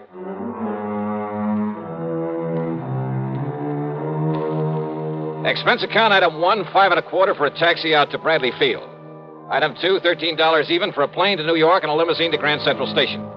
Then I walked over to Henry's office at 500 Fifth Avenue at the corner of 42nd Street. Johnny, you really made time. Sit down. Yeah, thanks. That's because of the tempting offer you made to me over the phone. A policy worth $200,000. $189,000 to be exact. Straight line. Mm-hmm. On whom? Mr. Jonathan R. Kenworthy. Kenworthy? Very, very wealthy. Retired some years ago after selling off the Kenworthy copper mills. Oh, yeah, sure. Been living here in New York for the past 20 years. Big fancy apartment overlooking the East River. 714 East 52nd Street. Expensive neighborhood. Oh, I told you he was loaded. So what happened to him? He was murdered, Johnny. Oh? Yeah. And who was the beneficiary of this nice, juicy hunk of insurance? His grandson, Carlton M. Kenworthy. And that's the answer to your next question, too. Now, what do you mean by that? I was going to ask you if you or the police have any idea who might have killed him. Yeah, that's right. And I told you, this young Carlton Kenworthy, his grandson, who is also the sole heir to all the rest of his estate. Oh, no, wait a minute. That's a pretty strong accusation, Hank. You have any proof? None whatsoever. Nor have the police. But I take it you figure that Carlton had the motive and the opportunity. And a perfect alibi. Oh? Yeah. Then what makes you think he did it? And the police, too? And the police, too. Well? Motive, Johnny. It's as simple as that. All right, keep talking. It's simply that nobody else in the world could possibly benefit by old Mr. Kenworthy's death. Well, now, Hank... Plus the fact that he had no enemies. None whatsoever, Johnny. You sound pretty sure of that. I am. I not only knew him, but I knew a great deal about him. Oh, but after all, a man who's been head of a company as big as Kenworthy Copper Mills, some disgruntled employee with some imaginary grievances. Over 20 years ago? Well... But even if he'd only retired from that business last month, I'd still say no. Kenworthy was one of the best-loved men I've ever heard of. As for his employees, why, they're the ones he left the business to. He never had a strike, any other kind of labor troubles, despite the size of his plant, because he treated every one of his employees like one of his own kids. This sounds pretty unusual, Johnny, I know. But he was an unusual man. Oh, I see. But now about this grandson, Carlton Kenworthy. Well, about as useless a hunk of human being as I've ever seen. How old is he? Oh, 30, 32 or 3. What's he do for a living? Well, that's the point. He doesn't. Nor has he ever done anything. Despite the fine education, all the world travel his grandfather lavished on him. Johnny, if you want a perfect definition of a playboy, I can give it to you in 3 words. Carlton Manson Kenworthy. And he gets the whole estate as well as the insurance. He's known in every nightclub on Manhattan Island. He and that leech Allen something or other who pals around with him. Allen? Yeah, Barker or Baxter or something. Theaters, nightclubs, expensive restaurants, all the racetracks when they're open, wherever they're open. And they toss money around like confetti. Where does Carlton get it? From his grandfather, who's always sponging off. What about this pal of his, this Allen, whatever his name is? Barker. That's his name, Alan Barker. Well? He sponges off Carlton. Oh, they're quite a pair, Johnny. Well, did the grandfather approve of this kind of stuff? I don't think he really knew what was going on. According to the old man's attorney, who was a friend of mine, he was led to believe that Carlton was investing in various business ventures. Oh. The point is, the boy needed money. And the surest way of getting it, plenty of it, was by having his grandfather dead. Yeah, well, you've built up quite a case, Hank, but it still isn't enough to hang him, not by a long shot. Have the police been able to pin anything on him? Not yet, apparently. I told you he has a perfect alibi. When did it happen? Last Tuesday. Who's handling the police investigation? Lieutenant Randolph Singer at the... Randy Singer? Great. Randy just happens to be one of the best homicide men in this fair city of yours. Well, he certainly hasn't Hey, impressed listen, me. if they've got him working on it, and if you have got a case against Carlton Kenworthy, Hank, I'll see you later. Where are you going, Johnny? Over to see Randy Singer.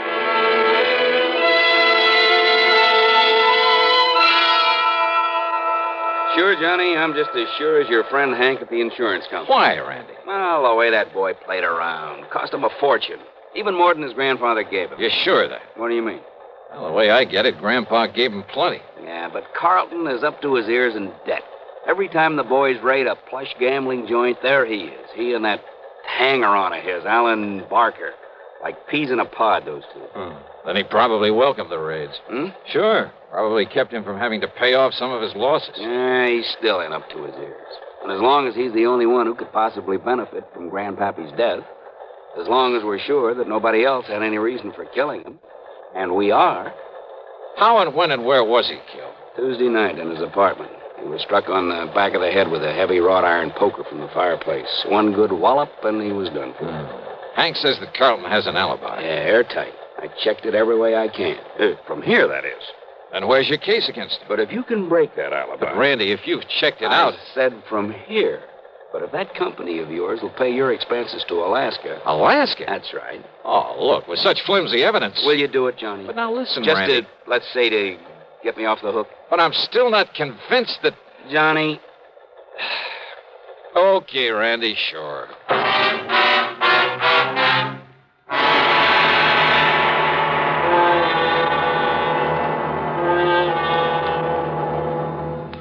Act two of yours truly, Johnny Dollar, in a moment. Meet star Stuart Irwin.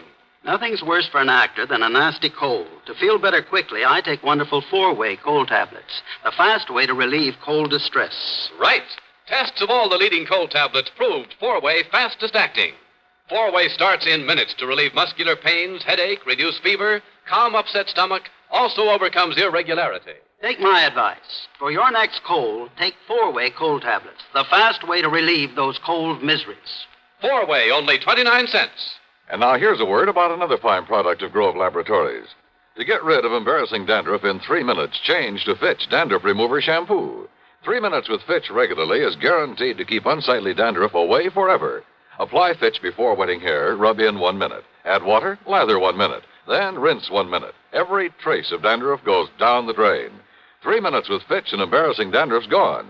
At the same time, Fitch can brighten hair up to 35%. Get Fitch Dandruff Remover Shampoo today.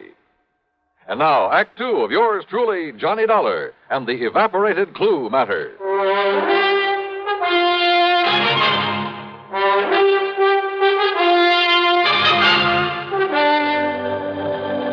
But why Alaska? Because that's where Carlton Kenworthy says he was when his grandpappy was murdered. Well, Randy, that ought to be easy enough to check out. So I did, Johnny. He made the airline reservation. He was aboard the plane. He got the Juneau on Monday afternoon. He got himself a room at the Baronoff Hotel. You checked that with the hotel? By telephone. Why was he up there? Who knows? But the hotel says he was. Well, what did he do with himself? Apparently took in some of the night spots and flew on back here on Thursday morning. Checked him all the way through. And his grandfather died on Tuesday. Oh, Parker. There's a report on that poker, Lieutenant. Oh, good. The prints were pretty badly smudged, but they managed to nail down a couple of them. Oh? Whose? Yeah, look at this, Johnny. Yes, sir. One print from the deceased and a couple made by Carlton Kenworthy. Yes, sir. And why not, Lieutenant? What? Kenworthy. After all, as I told you several times, I've often made up the fire for my grandfather there in his apartment. So is there any reason why my fingerprints shouldn't be on that poker that was used to kill him? He's got a point there, Randy. Well, listen. Of course I have. The fact remains... And didn't this officer say the prints of both myself and my grandfather were badly smudged? Yes. So, whoever did it wiped off his own prints and part of ours. Quite possible, Randy. The fact remains, The fact Kenworthy... remains that I was in Alaska when my grandfather was murdered. Why, Carlton? Just a little trip, a little fun, just... Who are you? Johnny Dollar, investigator for the insurance company. Well, Dollar, I certainly hope you can accomplish more than these stupid police have. Listen of all the to me. stumbling, bumbling. Well, That's all, Parker. Yes, sir. well, Lieutenant, that silly look on your face. Because I think you killed him. Because you're the only one with any reason But I to. didn't, of course. How could I? Hey, tell me this, Carlton. I'll tell you anything I can, Mr. Dollar, if you'll get this incompetent flat put off my neck. Kenworthy. And, of course, help to solve the murder of my poor, sweet, kind old grandfather. Okay. Did you make that trip to Alaska alone? Yes, that's right. Okay, thanks. That's all? That's all. For now. Very well. And will you keep me advised, Lieutenant, if by some stroke of luck you should happen to make some progress for a change? Get out, Kenworthy. Gladly. Just be sure you stay around, that you don't leave town. Don't be silly, Lieutenant. Why should I? Johnny, so help me, if that guy... If I have to... Okay. Just give me one thing, Randy, an address. Huh? Yeah.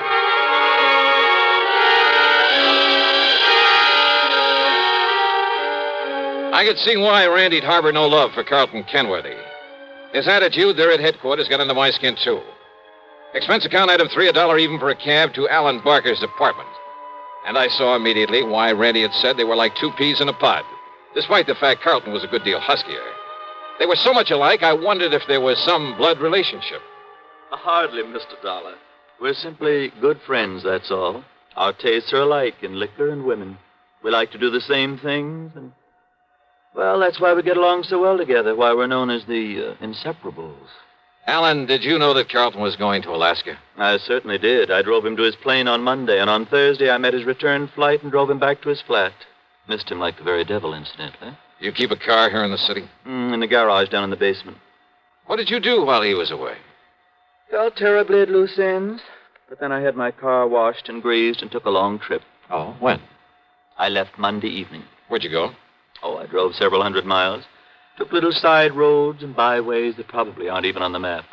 Think perhaps you could retrace your route? Good heavens, no. Oh, I did end up somewhere near Albany before starting back Wednesday morning. Uh-huh. Did you stay in Albany? My memory's a bit vague, Mr. Dollar, but I'm quite sure I didn't. Well, where did you stay over? Well, this may sound fantastic to you. Where? But I haven't the least idea. I took a couple of bottles with me. And they, coupled with the fact I was in completely unfamiliar country and that at night one little roadside motel looked as good as any other, well, I just don't know. You know, you make things sound pretty bad for yourself, Alan. I beg your pardon?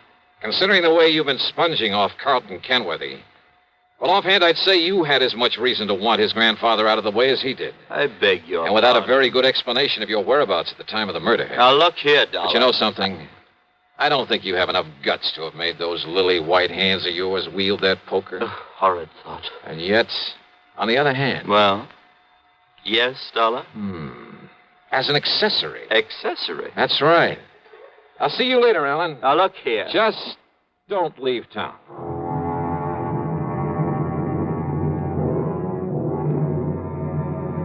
Carlton? Possibly. Alan? Well, I don't know. I don't pretend to be an expert judge of character. But I'd swear that Alan wasn't capable of killing a man. And yet, as Randy had said, unless we could somehow break Carlton's alibi. And then I got an idea. It would take time. It would be expensive. But with $189,000 of insurance involved, yeah, I decided to take a flyer. Stick my neck out all the way. We'll return to yours truly, Johnny Dollar, in exactly 1 minute. Constipation is something people don't talk about much, but it can be a problem for anyone, even doctors. And when constipation occurs, it's interesting to see just what doctors consider important about a laxative they might use or recommend. Well, a majority of the doctors we heard from had this to say. A laxative should be effective, gentle, as close to natural acting as possible, and a medicine that can be used with complete confidence. Now, X-Lax has been popular with many doctors and millions of people over the years because pleasant-tasting chocolated X-Lax is effective. Overnight, it helps you toward your normal regularity. X-Lax is gentle. Next morning, it gives you the closest thing to natural action. And that's why many doctors and millions of people use X-Lax with complete confidence. X-Lax, the laxative that helps you toward your normal regularity gently, overnight. Is X-Lax in your medicine cabinet? And now, Act 3 of yours truly, Johnny Dollar. Expense account item 4, $489.54. That's a round-trip plane ticket to Juneau, Alaska, by way of Seattle, Washington. It wasn't until we got there that I suddenly realized I'd been pretty stupid. In spite of the fact that Alan looked very much like him, I should have taken along a picture of Carlton Kenworthy. And certainly I should have taken along a set of his fingerprints for comparison with any I might be able to pick up, or even a sample of his handwriting. But I didn't, so I'd have to work things out the best I could. Item 5, $10 for miscellaneous taxi fares. Item 6, $10 for a room at the Baranoff Hotel. And yes, I got the same story Randy Singer had about Carlton's having been there, having spent plenty of time at the bar and the bubble room, at nightclubs all over the town. But then it was item 7, $8.50 for some drinks and dinner in the main dining room that finally did the trick. Yeah, that pointed out the one small, seemingly insignificant way in which I could either prove or disprove Kenworthy's alibi. Believe me, seldom has the solution of a murder case hung on such a slender thread. Anyhow, less than 36 hours after I'd left New York, I was back at Idlewild Airport. Item 8, 10 cents for a phone call to Randy Singer. Item 9, $7.50 for a fast taxi into 18th Precinct headquarters. Johnny, where you been anyway? Did you get in touch with Carlton? He's right here in my office. Good boy, Randy. Well, hello, Carlton. Ungodly hour to drag a man out of bed and over here. Yeah, have a bad night of it? Alan and I did do the town a bit. Have you found some lead, I believe you call it, on the killer of my grandfather? Yeah, maybe. Do you mind if I sit down? Maybe you'd better. Where were you when your grandfather was murdered? Why, I've told you, Juneau, Alaska. You know Alaska pretty well? I know nothing about it. This is my first trip and a very brief one. You stayed at the Baranoff Hotel? That's right. Check with them, and you'll find I was there on Monday, Tuesday, and Wednesday. Did you eat there at the hotel? My dinners, yes. But I fail to see what that could Just answer my questions, would you, please? Why not? Okay, now. Monday night. Cocktails in the bubble room? That's right. But what difference could that possibly... And what did you have for dinner? Now, that's a stupid question. Yeah? But if I can prove you weren't where you say you were when your grandfather was killed... If you can, Dollar, and I know that you can't, but if you could, I would gladly confess to this murder, regale you with gruesome details, tell you anything you like. Wise guy. I asked you what you had for dinner Monday night there at the Baranoff. Oh, I see. You think if I say I had something that wasn't on the menu that Just night... answer my question. Or perhaps you'll check to see if the dinner was put on my bill, so I'd have to sign for it, leave a sample of my handwriting. But I paid cash for everything. I asked about your dinner. Well? Dollar, of all the asinine, idiotic... Shrimp cocktail, a salad, a steak, and some coffee. Get that stuff anywhere. But now, Dollar... Mike? What? The coffee. Really, if this is detective work, if this nonsensical questioning... Well? No, Mr. Dollar. I had my coffee with cream and sugar. Oh, you ordered cream? I used the cream that was on the table. Look here, now, of all the silly, absurd, childish Cream was on the table? Of course it was. Real cream? Yes, and the sugar was real sugar. That's beside the point. But what you hope to gain by all this, stupid... Oh, you mean you solved this heinous crime without knowing about the sugar, little boy? That's right. Because you'd already told me you were never there. What? Because Alan went up there instead, didn't he? Using your name to establish an alibi for you. Now, what miraculous deduction leads you to... Because of your certainty about that cream on the table. Of course I'm certain. Doesn't any decent restaurant put cream on the table? No, not up there. What? What's that, Johnny? But he didn't tell me that. I don't know why, Randy. Maybe no big dairy farms yet. Maybe just plain habit. Maybe they like it better. Dollar, how did you find out about But on that? every table, even in the best places, you'll find no cream. But a little can of evaporated milk. Like to check on it? Well, I'll be doggone. It was Alan. Did Alan tell you that? Did Alan give me away because he thought he could get the money if I knew he was my friend only because of the money I could give him, but listen... He's as guilty as I am, Mr. Dollar. Is he? Of course he is, because he helped me kill my grandfather. Well, isn't he? I'll prove it. I'll prove I couldn't have killed him without his help. Do you hear me, Dollar? Do you hear me? You think that's going to help you in court?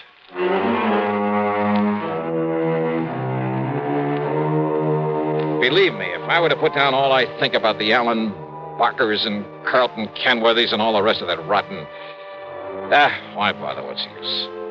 Expense account total, including incidentals, the trip back to Hartford, $574 even. Yours truly, Johnny Dollar.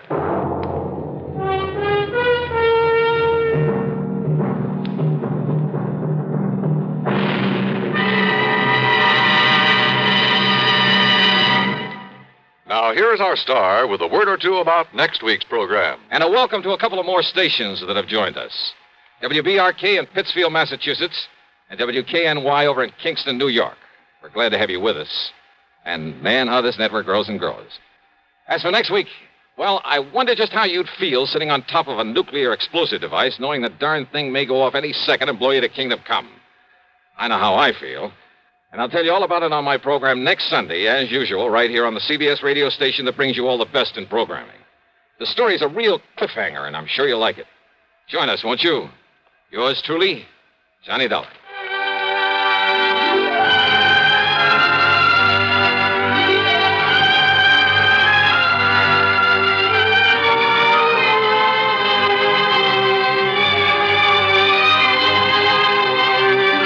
Yours truly, Johnny Dollar, starring Bob Bailey, originates in Hollywood and is written, produced, and directed by Jack Johnstone.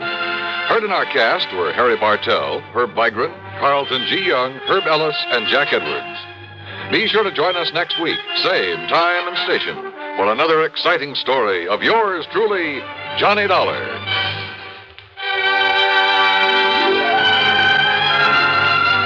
This is Dan Cumberly speaking.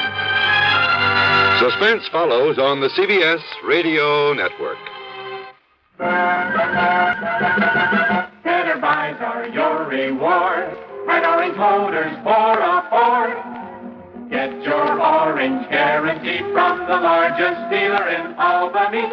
In the heart of Auto Row, Orange is the place to go. Orange Motors has the parts it's true, plus 44 years of experience too. Orange Motors, if you're wise, for better service, better buy. It's easy to have a new Ford Falcon in your garage. Orange Motors has an excellent choice of Falcons in all colors, automatic or standard shift, 2 doors or 4 door.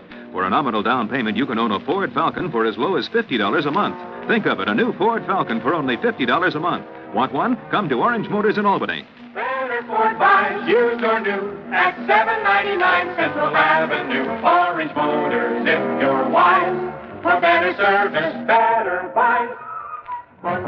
Radio 59, WROW, first on the dial in Albany, Troy, and Schenectady. Wrigley's Spearmint Chewing Gum, the refreshing, delicious treat that gives you chewing enjoyment, presents for your listening enjoyment John Lund as... Johnny Dollar. Philip Shaw, Johnny. Oh, fine. What have you got for me? Mr. Dale Martin is insured with National. He owns a gym, one of those bodybuilding places. Man was killed there. When did it happen? This morning, about an hour ago. Now, we don't know if it's an accident or not. The police are over there now. Anything to work on? Nothing. That's why I called you. Better get over there right away. I'll do it, but I don't take off my shirt.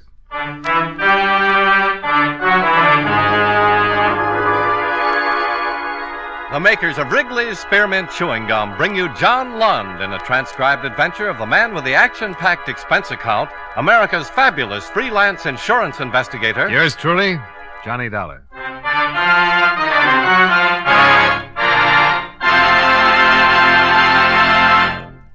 Wrigley's Spearmint Chewing Gum refreshes you. Wrigley's Spearmint Chewing Gum gives you real chewing enjoyment. Yes, for chewing enjoyment plus refreshment, it's Wrigley's Spearmint Chewing Gum. The lively, delicious flavor of Wrigley's Spearmint cools your mouth, helps keep your throat moist, and gives you a nice little lift. The good, smooth chewing of Wrigley's Spearmint helps keep you feeling fresh and alert, adds enjoyment to whatever you're doing. So for chewing enjoyment plus refreshment, treat yourself often to Wrigley's Spearmint Chewing Gum. Healthful, refreshing, delicious.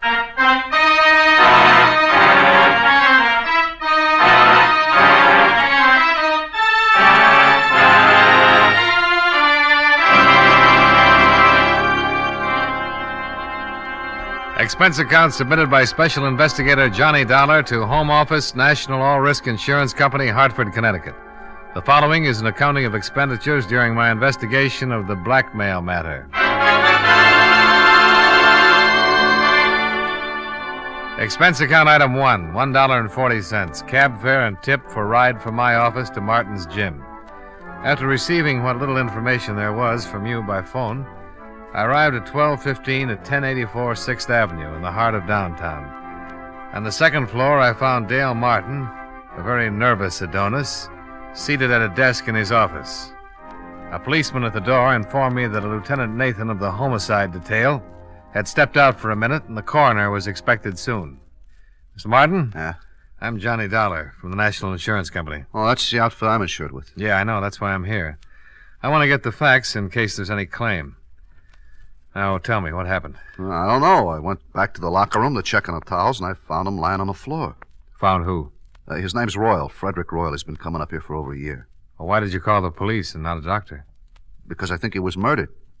Why murdered? I've seen a lot of accidents around this gym, but never saw anything like this. It wasn't an accident. What makes you so sure? Well, it looked like his neck was broken. I don't know how it happened, so I called the police. That publicity's going to ruin what little business I have. Murder always ruins something. You got any idea who might have done it? No. Who was in the place when you discovered the body? My 3 assistants and 3 fellas working out. They all still here? Yeah, all of them. Nobody else left or came in? Just the cops. Business is real slow. Does everybody know about it? No, I took the body and put it back in the rub-down room. Haven't even told my boys. Well, the officer at the door won't let anybody leave, so let's have a look at the body and see what we can find out.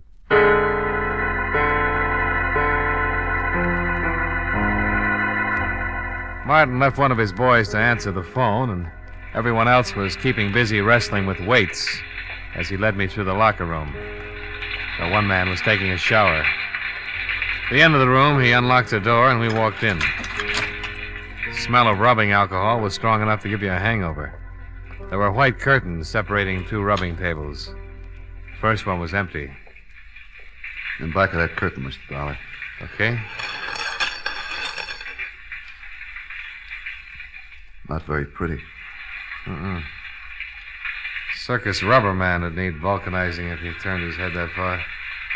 Busted neck, all right. I wish the coroner would get in and take him away. It hurts me seeing his head hanging like that. Why don't you move it? Oh, no, sir, not me. I caught it good from the lieutenant for moving him in here. Well, don't worry about Mr. Royal. He can't feel a thing.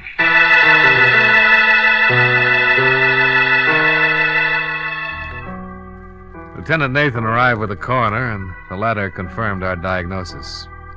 Nathan had Martin keep his clients and assistant muscle men busy.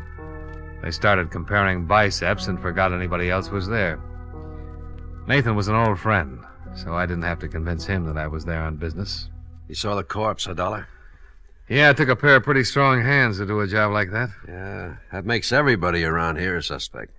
Got any ideas?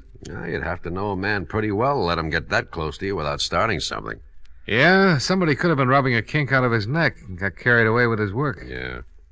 Why don't we start asking some questions? Yeah, I'll go out and round up everybody. Might as well start at the beginning.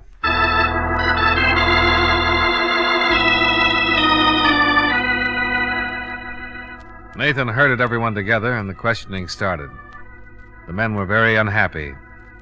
This bad publicity that couldn't be helped. Mr. Robert Wells, songwriter, Mr. Michael Darling, car salesman, and the third and last, Mr. Patrick Mullins, jeweler.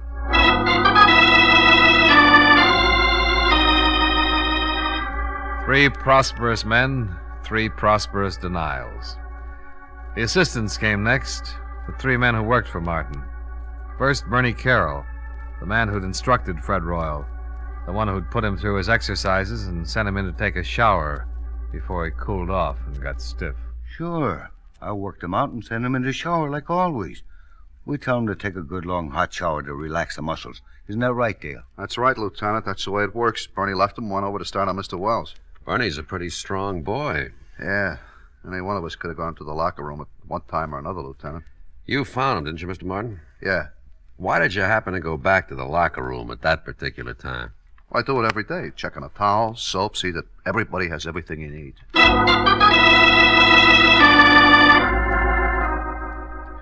Question after question, trying to nail down alibis, trying to make them stick or tear them apart. According to everybody so far, it was a big mystery. Next man, Jack Olson. Yeah, I went back by the locker room several times. Why? Well, there's an electric coffee maker on a table against the wall back there. I want to get some coffee. Mm-hmm. The other times? Well, once to look at the appointment board and see what's coming in, later to get some chalk in my hands. Chalk for your hands? Yeah. Keeps your hands from perspiring and making blisters, you know, when you're working with heavy weights. You're fairly new here, aren't you, Jack? 3 weeks. How'd you know that, Dollar? Well, the other boys all have heavy calluses. They don't use chalk. You know quite a bit about this weightlifting stuff, huh? Oh, sure. I used to lift candy bars when I was a kid. All right. Call in the last one. The last man, Johnny Morgan, and his story was no different than the others. Yes, he'd walked back past the locker room. No, he had not slipped in and popped Mr. Royal's neck while he was preparing to take his shower. The coroner removed the body, and all the rest went down to the precinct to sign formal statements. They were all released and sent home, pending further investigation. I hailed a cab and rode home with Dale Martin. Would you like some apple or carrot juice? Well, I'll try anything once. It's good for you. Yeah, I figured that. You didn't kill him, did you, Martin? Don't be silly. He was the best customer I had. I wouldn't kill off my business. Here. Thanks. You have any ideas, Dollar? Nope.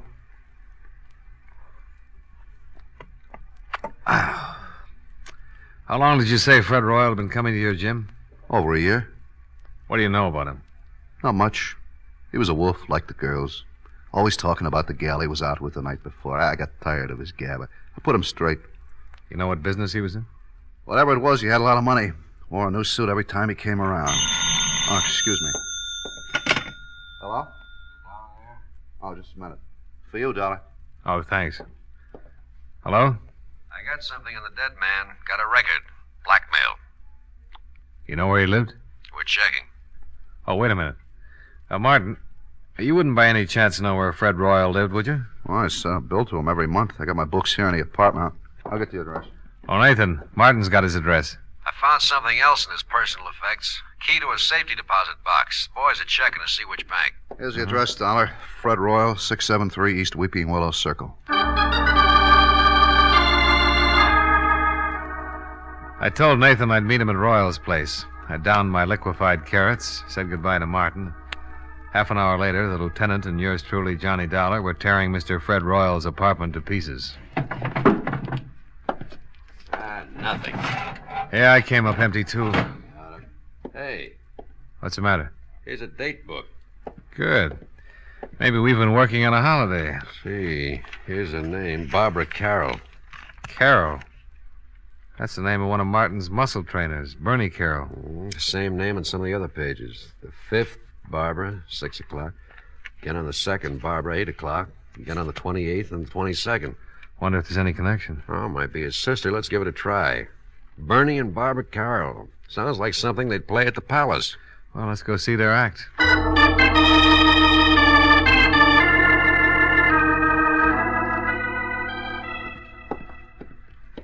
Here's the apartment. They live with that new fella. Jack Olson? Yeah, the quiet one. Police.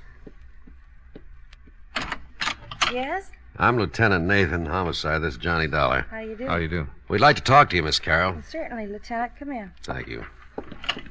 I was just making some lemonade. Would you like some? Yeah, thanks. It is pretty hot out. Maybe you'd like something stronger. No, thanks. The lieutenant's on duty. I guess you've heard about the accident. You like your lemonade sweet, Lieutenant? Medium, please. Here you are. Oh, thank you. Your brother didn't mention anything about your going out with Royal. He was probably protecting his little sister. The lieutenant found your name written in Royal's date book. I've been out with him 6 or 7 times. You know what his business was? He never discussed it. Did you ever meet any of his friends? No. Did he ever mention any of the other fellows at the gym? At the gym? I don't think so. Mm-hmm. Jack Olson lives here, doesn't he? That's right. Whose picture is that on the piano? Oh, that's Jack's father. You don't have any idea why anyone would want to kill Royal, do you? No. How did Jack Olson happen to move in here with you and your brother? Bernie asked him to. When he went to work for Martin, he was living in a terrible place. One small room. I told Bernie he could move in here if he shared the rent. Mm-hmm. How well did Olson know Royal? He'd seen him at the gym. Seen him here when he came to pick me up. Where's Olson now? Working, I think. Well, thanks, Miss Carroll. We'll be talking to you again. More lemonade? Later, maybe, Miss Carroll.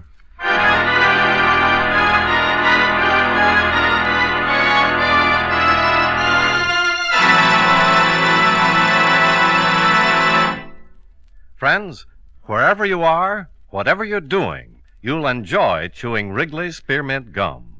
Chew Wrigley's Spearmint while you're working.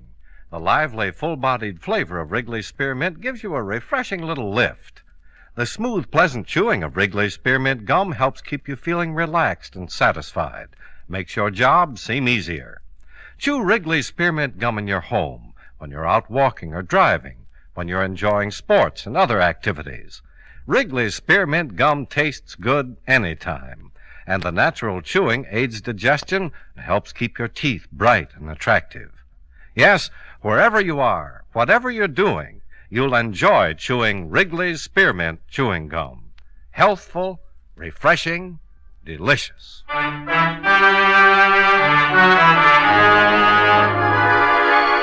now, with our star, John Lund, we bring you the second act of Yours Truly, Johnny Dollar.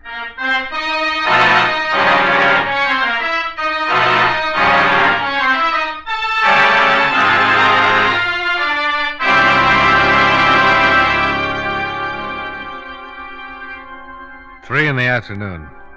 Out of Barbara Carroll's cool apartment and down in the blistering street. The thermometer crowding 90, and the humidity sticking to us like a steaming blanket. I feel awful. Terrible day to solve a murder. I want to go look through some newspaper files. What for? That picture on the piano. Jack Olson's father? Yeah. I've seen it someplace before.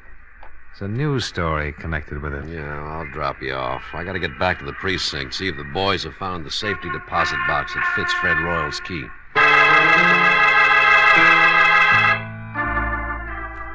Nathan dropped me off at the newspaper, and I went down to the morgue to do some hunting. The air conditioning made the job easier, and by 4 o'clock I was headed for Nathan's office. We found the bank and the safe deposit box. Oh? Anything turn up? Yeah. Royal was doing some pretty fancy blackmailing. Here's a bundle of evidence and a list of names. Mm-hmm. Well, I can understand why someone would pay to keep these out of circulation. Yeah. Lousy photography. What'd you find out? Here. Newspaper clipping. Oh, picture of Jack Olson's father. Same as the one on the piano. Prominent banker leaps to death. William Barrett. The boy's name is Olson. That's what he calls himself. William Barrett. Give me that list we got out of the deposit box. I've just been looking at it. William Barrett's name is on here, all right. Ooh. That article you've got on his suicide mentions that he left a son and a wife. Yeah. Well, let's go pick up Jack Olson, or Barrett, or whatever his name is. Well, it might not have meant a thing, but at least we had found one person who had a strong connection with Frederick Royal other than socially. The boy who called himself Jack Olson was the son of one William Barrett, deceased, and one of Fred Royal's blackmail victims. Barrett had jumped off a tall building, and according to the newspaper, he had left no reason for his actions. There was a possibility that Fred Royal's blackmail had driven him to it, and if that was so, his son would have had a very strong reason for wanting to break Mr. Fred Royal's neck. We climbed into a squad car and hurried back to Barbara Carroll's apartment, where Jack Olson lived as a boarder.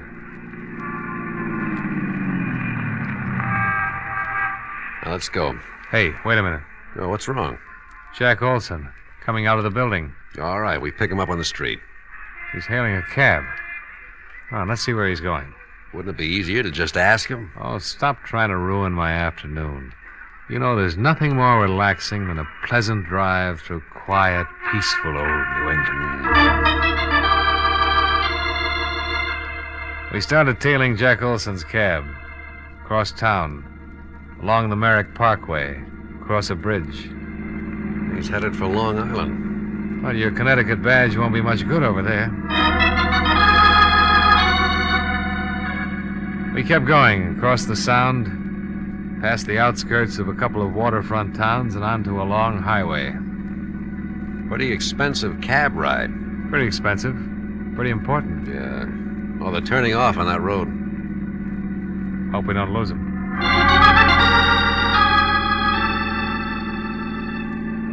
We took the road to the right off the highway and spotted the cab up ahead, pulling into the entrance of a large white building. The sign over the tall iron gate read, Lakeview Sanitarium. We waited for him to go in.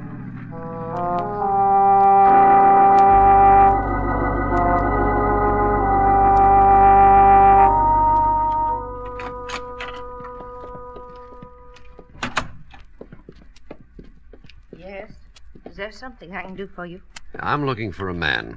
Oh, any particular man? Oh, who's in charge of this place? Dr. Feder. Well, run him out, please. I want to talk to him. Which one of you is the patient? Patient? Can't you tell?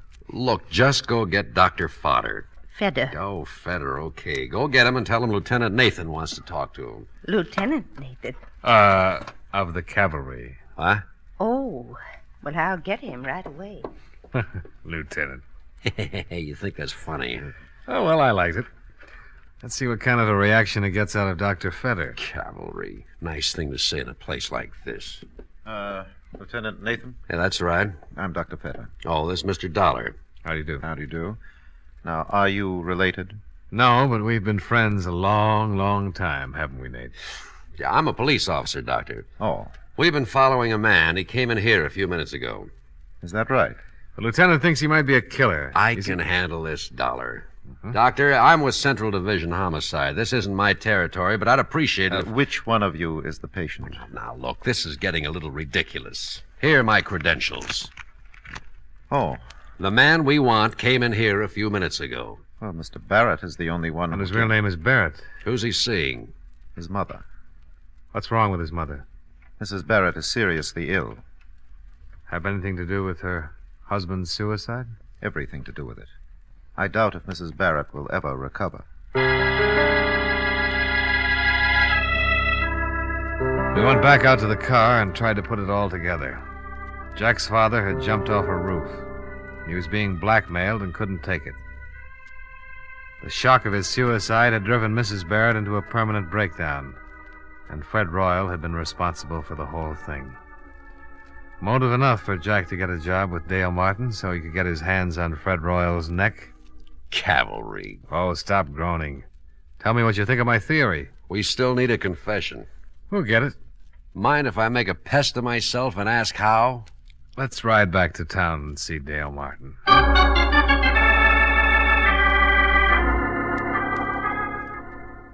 You're going to come up and take a workout and a rub tomorrow, huh? That's right, Martin. And I want you to make sure that Olson takes care of me. Did he do it, Dollar? I think so. But why? He seems like such a nice kid. He had a pretty good reason. But we need a confession, and Dollar has an idea how to get it. I want Olson working on me through the whole workout, especially when I get on the rubbing table.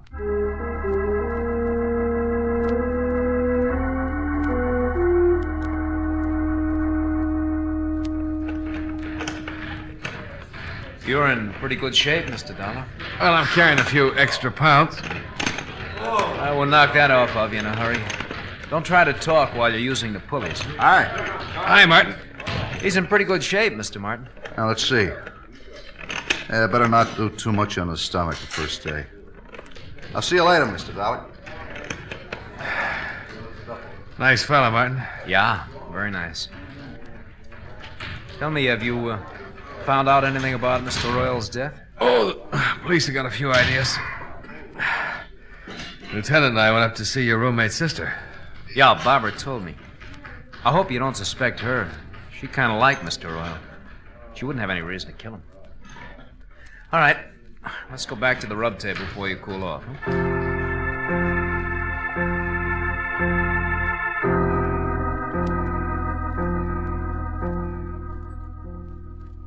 You don't mind going in there, do you?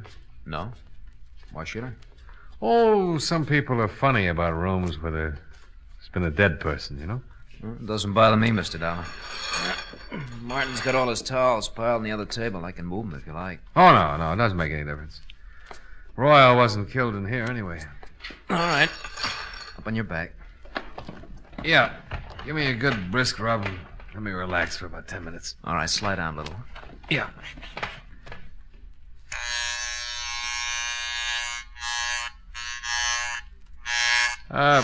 What'd you do before you came to work for Martin, Jack? Oh, not much. Went to school, finally decided to look for a job. Found this one. You ever study this sort of thing? No, there's really not much to it. Martin shows us how to use the machines, help the clients, and rub the neck and back. Well, then all you need is a good build, a strong pair of hands, huh? Yeah, I guess so. Your family live in Hartford? No. I noticed a picture of your father on Barbara's piano. Fine-looking man. He's dead now. Oh, sorry. So am I. Your mother still living? No. Oh! Oh, I'm sorry. Am I rubbing too hard? Oh, that's okay. Well, you certainly got the strength for the job. Yeah, I'll turn off the vibrator and just use my hands. Did the police find out anything about Mr. Royal? Yeah. He was a blackmailer. Ow! Oh, I'm awfully sorry. I'm a little nervous today. Maybe I better get one of the other fellas to finish your rub. Oh, no, that's all right. I'm just a little tied up. The neck is stiff. Try and relax. Guess I keep thinking about Royal and his broken neck. You think I might break yours, Mr. Dollar? Well, wouldn't be hard. If I was good and relaxed, you could snap it in a second. Yeah. Guess I could. So Mr. Royal was a blackmailer? Yeah, had a record. They're the foulest people on earth. Yeah, they certainly are. Could ruin a lot of lives. Probably why he was murdered. You think he was blackmailing someone here in the gym? Oh, not necessarily. Well, if he wasn't, then no one in the shop would have a motive for killing him. Well, I've got a theory about that. I think someone in this gym hated him so much that they waited until no one was looking and Royal was all alone. And they slipped in on him and twisted his neck until it broke and he strangled. Well, why would they hate him so much if he wasn't blackmailing him? He might have been blackmailing someone very close and dear to the killer. Maybe the person Royal was blackmailing couldn't stand it. Committed suicide. It's an interesting theory. Take your family, for instance. Ouch! I'm sorry. You weren't relaxing. Supposing Royal was blackmailing a member of your family.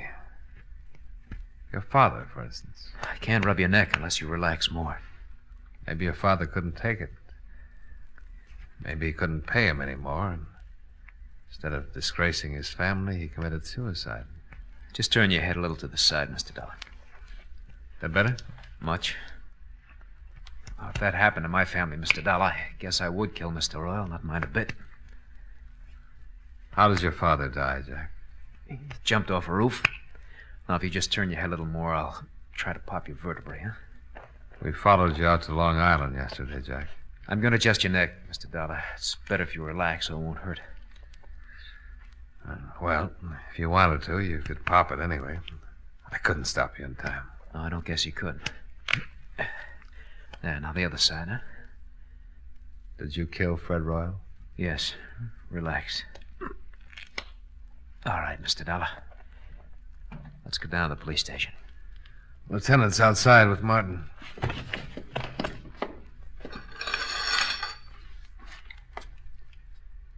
After you, Mr. Barrett.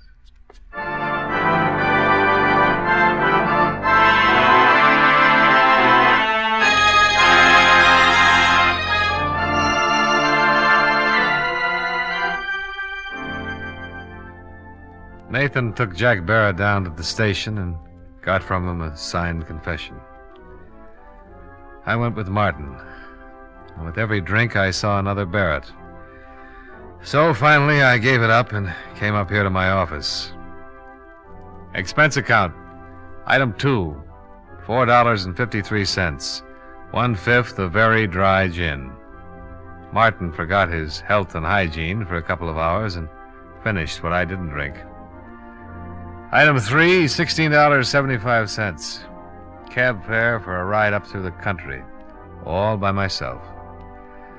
Expense account total, $22.68. Yours truly, Johnny Dollar.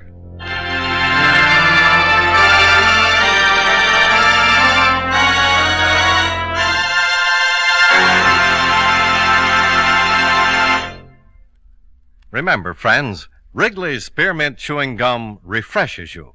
Wrigley's Spearmint Chewing Gum gives you real chewing enjoyment. The lively, full-bodied flavor of Wrigley's Spearmint cools your mouth, freshens your taste, sweetens your breath. The smooth, pleasant chewing of Wrigley's Spearmint helps keep you feeling relaxed and satisfied, makes whatever you're doing more enjoyable. Yes, for refreshment plus chewing enjoyment, treat yourself often to Wrigley's Spearmint Chewing Gum. Millions enjoy it daily.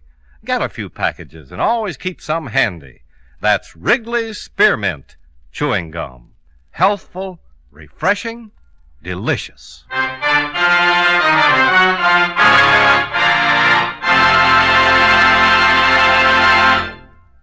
Yours truly, Johnny Dollar, brought to you by Wrigley's Spearmint Chewing Gum, stars John Lund in the title role and was written by Blake Edwards with music by Milton Charles. Featured in tonight's cast were Edgar Barrier, Hy Averback, Hal March, Jim Nusser, Tony Barrett, and Virginia Gregg. Yours truly, Johnny Dollar, is transcribed in Hollywood by Jaime Del Valle.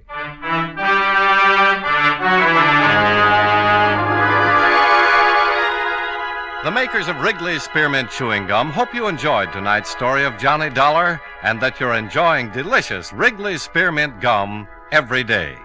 This is Charles Lyon, inviting you to join us again next week at this same time when, from Hollywood, John Lund returns as... Yours truly, Johnny Dollar.